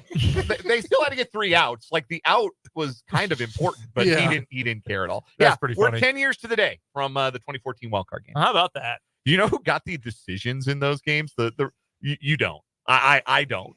I've forgotten both of these guys were real people, but it was Jason Frazier was the winning pitcher. Sure. And the losing pitcher was Dan Otero, even though he did not give up the game-losing hit. You remember who gave up the game-losing hit? Was it Lester? Ray, Oriole, Rocky, Cub, Royal great. Jason Hamill. Jason Hamill. No, I thought it was Lester for some reason. No, Lester, also a future Lester Cub. started the game. That's okay. Lester and Shields started the game, and it felt like it was going to be a pitcher's duel. And then it got weird, and Ned Yost brought Yordano Ventura in relief for no good reason, and he got shellacked. And I remember watching that game thinking, we have seen Ned Yost's last game as the Royals manager because they're going to run him out of town on a rail. And that is, in fact, not how that story ended. That's one of the funniest things to me about postseason baseball is you end up with such funny combinations of like one of the most famous players in the history of the Boston Red Sox, one of the most storied for good and bad reasons in baseball history is Doug Minkiewicz. Doug Minkiewicz caught the out to break the curse of the Bambino and is like revered, although I think he sued the team at one point. He's a legend. Mike Montgomery is a Cubs legend because he got the final out of the 2016 World Series. Yeah. Drew Butera factored into a Royals World Series championship. Sure did. Like Drew Butera of all people. I find things like that. Adam Frazier, or not Adam Frazier. You just said his name, not Adam Frazier. Jason Frazier. Jason Frazier, thank you. Like winning pitcher, yeah. Royals been a lot of Jasons over the years. Jason Frazier, Jason Hamill, Jason Vargas. This is true. Shout out to Vargy. So the matchup for the Royals as they go into the wild card series is the Baltimore Orioles. Since the 7th of July, these two teams have been separated by just 4 games in the standings. The Royals 37-33 since then, but Baltimore, who was cruising. Baltimore had 57 wins, the most in the American League on July 7th. They went 34-38 after that. This is a team that you look at their lineup and it's imposing. They hit 235 home runs this year, second most in the American League. They've got big left-handed pop, which plays at their ballpark because they moved the right field fence back like 100 miles 2 years ago. So now it's impossible to hit the ball over the fence if you're a right-hander in that stadium. Mm-hmm. But their power is predominantly from the left side with Gunnar Henderson, who hit 34 home runs. Colton Cowser hit 24. Ryan O'Hearn, who we're going to see in this series, Royal Great, hit 15. But also they've got the switch hitters, Santander, who hit 44 homers to lead the team, and Adley Rutschman hit 19. Jordan Westberg hit 18. Like they got a bunch of guys who can jump the yard on you. And in a short series, that's an advantage because that advantage is amplified when every run means that much. It's a big edge to you if you can hit the ball over the fence. The issue that the Orioles have had, they have run into a lot of pitching injuries, and their bullpen right now just flat out isn't very good. It was a big weakness for them down the stretch. They have turned to Sir Anthony Dominguez as their primary closer down the stretch, the erstwhile Philly who they got at the trade deadline. And like Dominguez has 10 saves, but he's also carrying a fielding independent pitching number over 5, giving up 2.5 home runs per 9 innings. That's their 9th inning guy right now. I think if, and I can't believe I'm saying this, but if these games turn into bullpen games, could be advantaged Royals in this series. So that's one thing I look at as a key for this series. The other thing I think you have to do with a team that has some playoff scars like the Orioles do. Last year they got swept. Remember, they won 101 games and they got broomed right out of the playoffs. I think it was by the Twins. Just swept them right out of the playoffs. And the reason that happened was the Orioles starting pitching stunk. Mm-hmm. It was the Rangers. It was the Rangers that swept them out of the playoffs on the way to the World Series. But they got swept right out of the playoffs because their starting pitching wasn't very good. Now, they tried to address that in the offseason. They went out and they got Corbin Burns. and they're lining him up for game one. That's what they had envisioned. But if you can get after Corbin Burns in game one, if you can play with a lead and put some game and series pressure on Baltimore, there will be a sense of deja vu in that dugout that simply will not exist in the Royals dugout. Sometimes your best advantage is not knowing what you don't know about what it's like to play postseason baseball. No, there is something to that. And I think my biggest key is you lean on your starting pitching, and that's a lot of pressure to put on 2 or 3 guys. A lot of pressure on Reagans, on Lugo, and on Waka. That being said, they've been great. Waka's second half has been tremendous. I seriously, round of applause for what he's done in the second half of the year. Lugo's been great all season. Reagans has been great all season. They all deserve their praise and adulation. I understand that's putting a lot of pressure on them. But imagine the scenario where Cole Reagans goes out, gives you a strong 7. You win today 3-2, 3-1. Maybe 2-1, maybe 1-0, something like that. You win that. And then Baltimore is the desperate team, backs against the wall, win, or your mega hyped season is over before the ALDS, and you've got to go up against Seth Lugo, who has been at the bare minimum in the Cy Young Award conversation all season. Not a place I would want to be if I was the Orioles. So that's number one for me. You really can't rely on the offense because you just don't have enough. You don't have enough horsepower at this point. And frankly, you're going to have to scratch out runs. You're going to have to create them. Yeah. And with all your power essentially being from the right side with Witt and Salvi, you can't count on jumping the yard on their guys. You're going to have to create offense. And even if you do get Vinny back, and it would be awesome. It would be so cool. My expectations are 0, frankly. I mean, he hasn't swung a bat in a meaningful game in weeks now. So you can't really rely on that group. The bullpen's been better.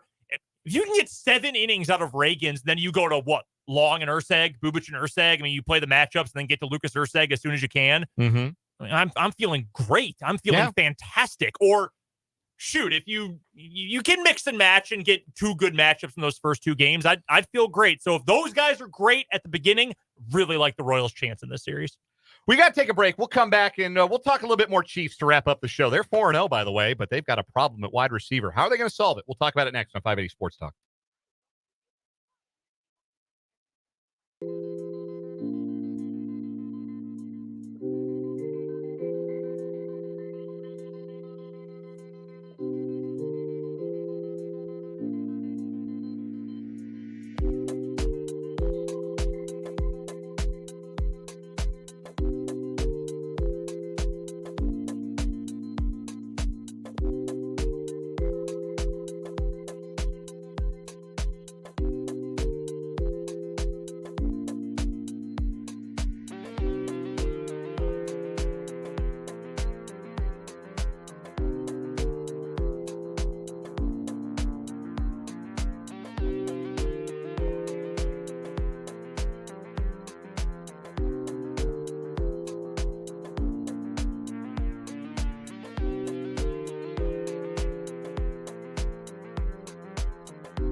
548 on 580 Sports Talk. We're rounding third and heading for home. We're mixing our metaphors a little bit here because I want to get some final Chiefs thoughts before we wrap things up. The latest on Rashee Rice from Josina Anderson of what is she of these days? CBS? Yeah, CBS NFL Sports. Insider. She's tied in. She tweeted this about 10 minutes ago. I'm told Rashee Rice is seeking at least a second opinion on his injury to gather additional information. Potential windows for surgery have also been discussed at this time. I will believe that Rashee Rice's knee has not been blown to smithereens when I hear it. Very unlikely he plays the rest of the season. Hollywood Brown's already out. The wide receiver group is a bunch of guys getting cardio in at this stage.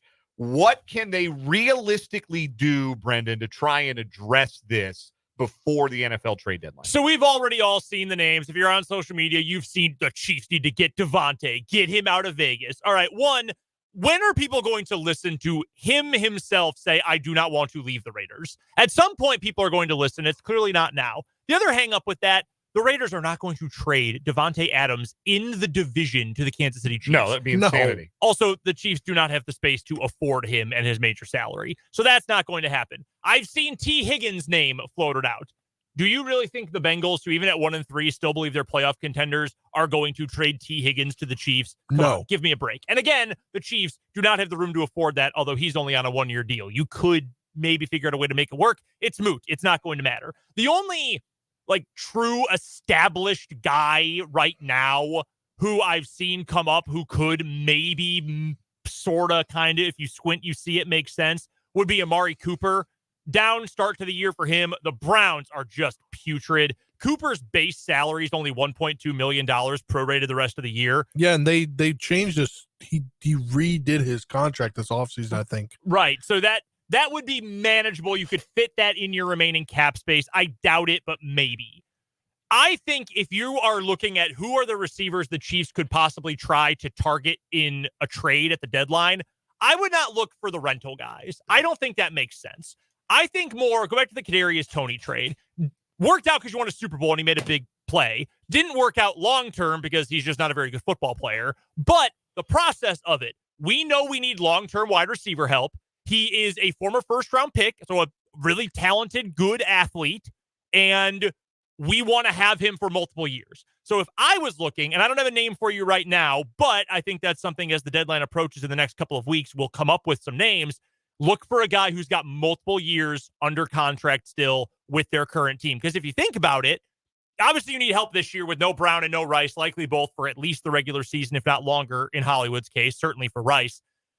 Who are your wide receivers next year? I hit myself in the face with a microphone. Justin Watson is a free agent. Hollywood Brown is a free agent. Even if Rashee Rice is back week 1, if it is indeed an ACL, as has been reported, guys don't bounce back. It took Courtland Sutton 2 years almost to come back from an ACL to be the player he is today. Well, and you got to at that point, you also got to think about a suspension for whenever he comes back. That's certainly possible. And Kelsey's going to be another year older. I would look for a guy who is under contract for multiple years, this year and next, because you've got to get some help for next year. You're probably looking at a reclamation project at that point. Yeah. But the question, rhetorical for the time being, but who is the next Kadarius Toney? That's the guy you should look for. Don't worry about the most recent results with Toney. Look at the process. And I think that's what the Chiefs will follow. I've got a guy, Jahan Dotson.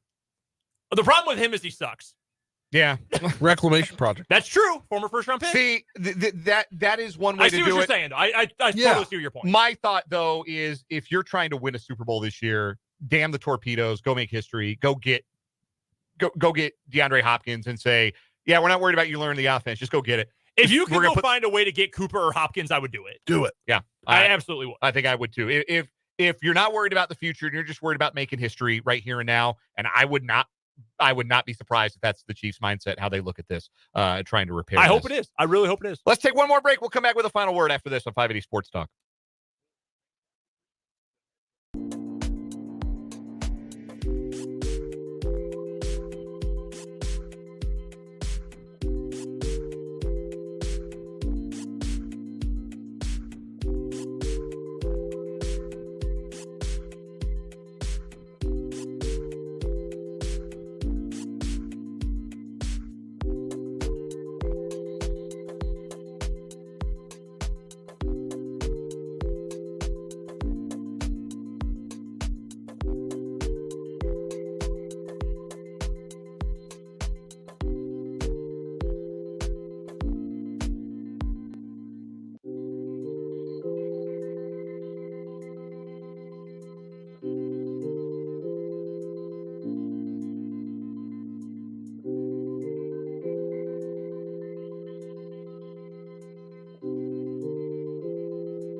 Final word time here on 580 Sports Talk. Brendan Wrzinski, start us off. Final word for me is that I agree with you, Dan, that I think Patrick Mahomes is going to end up having a very fine season. And by the end of the year, I don't know if he'll be in MVP conversations, but he'll put up top 5, top 10 numbers. But I do think it is fair to say the pressure is on him at this point to play better.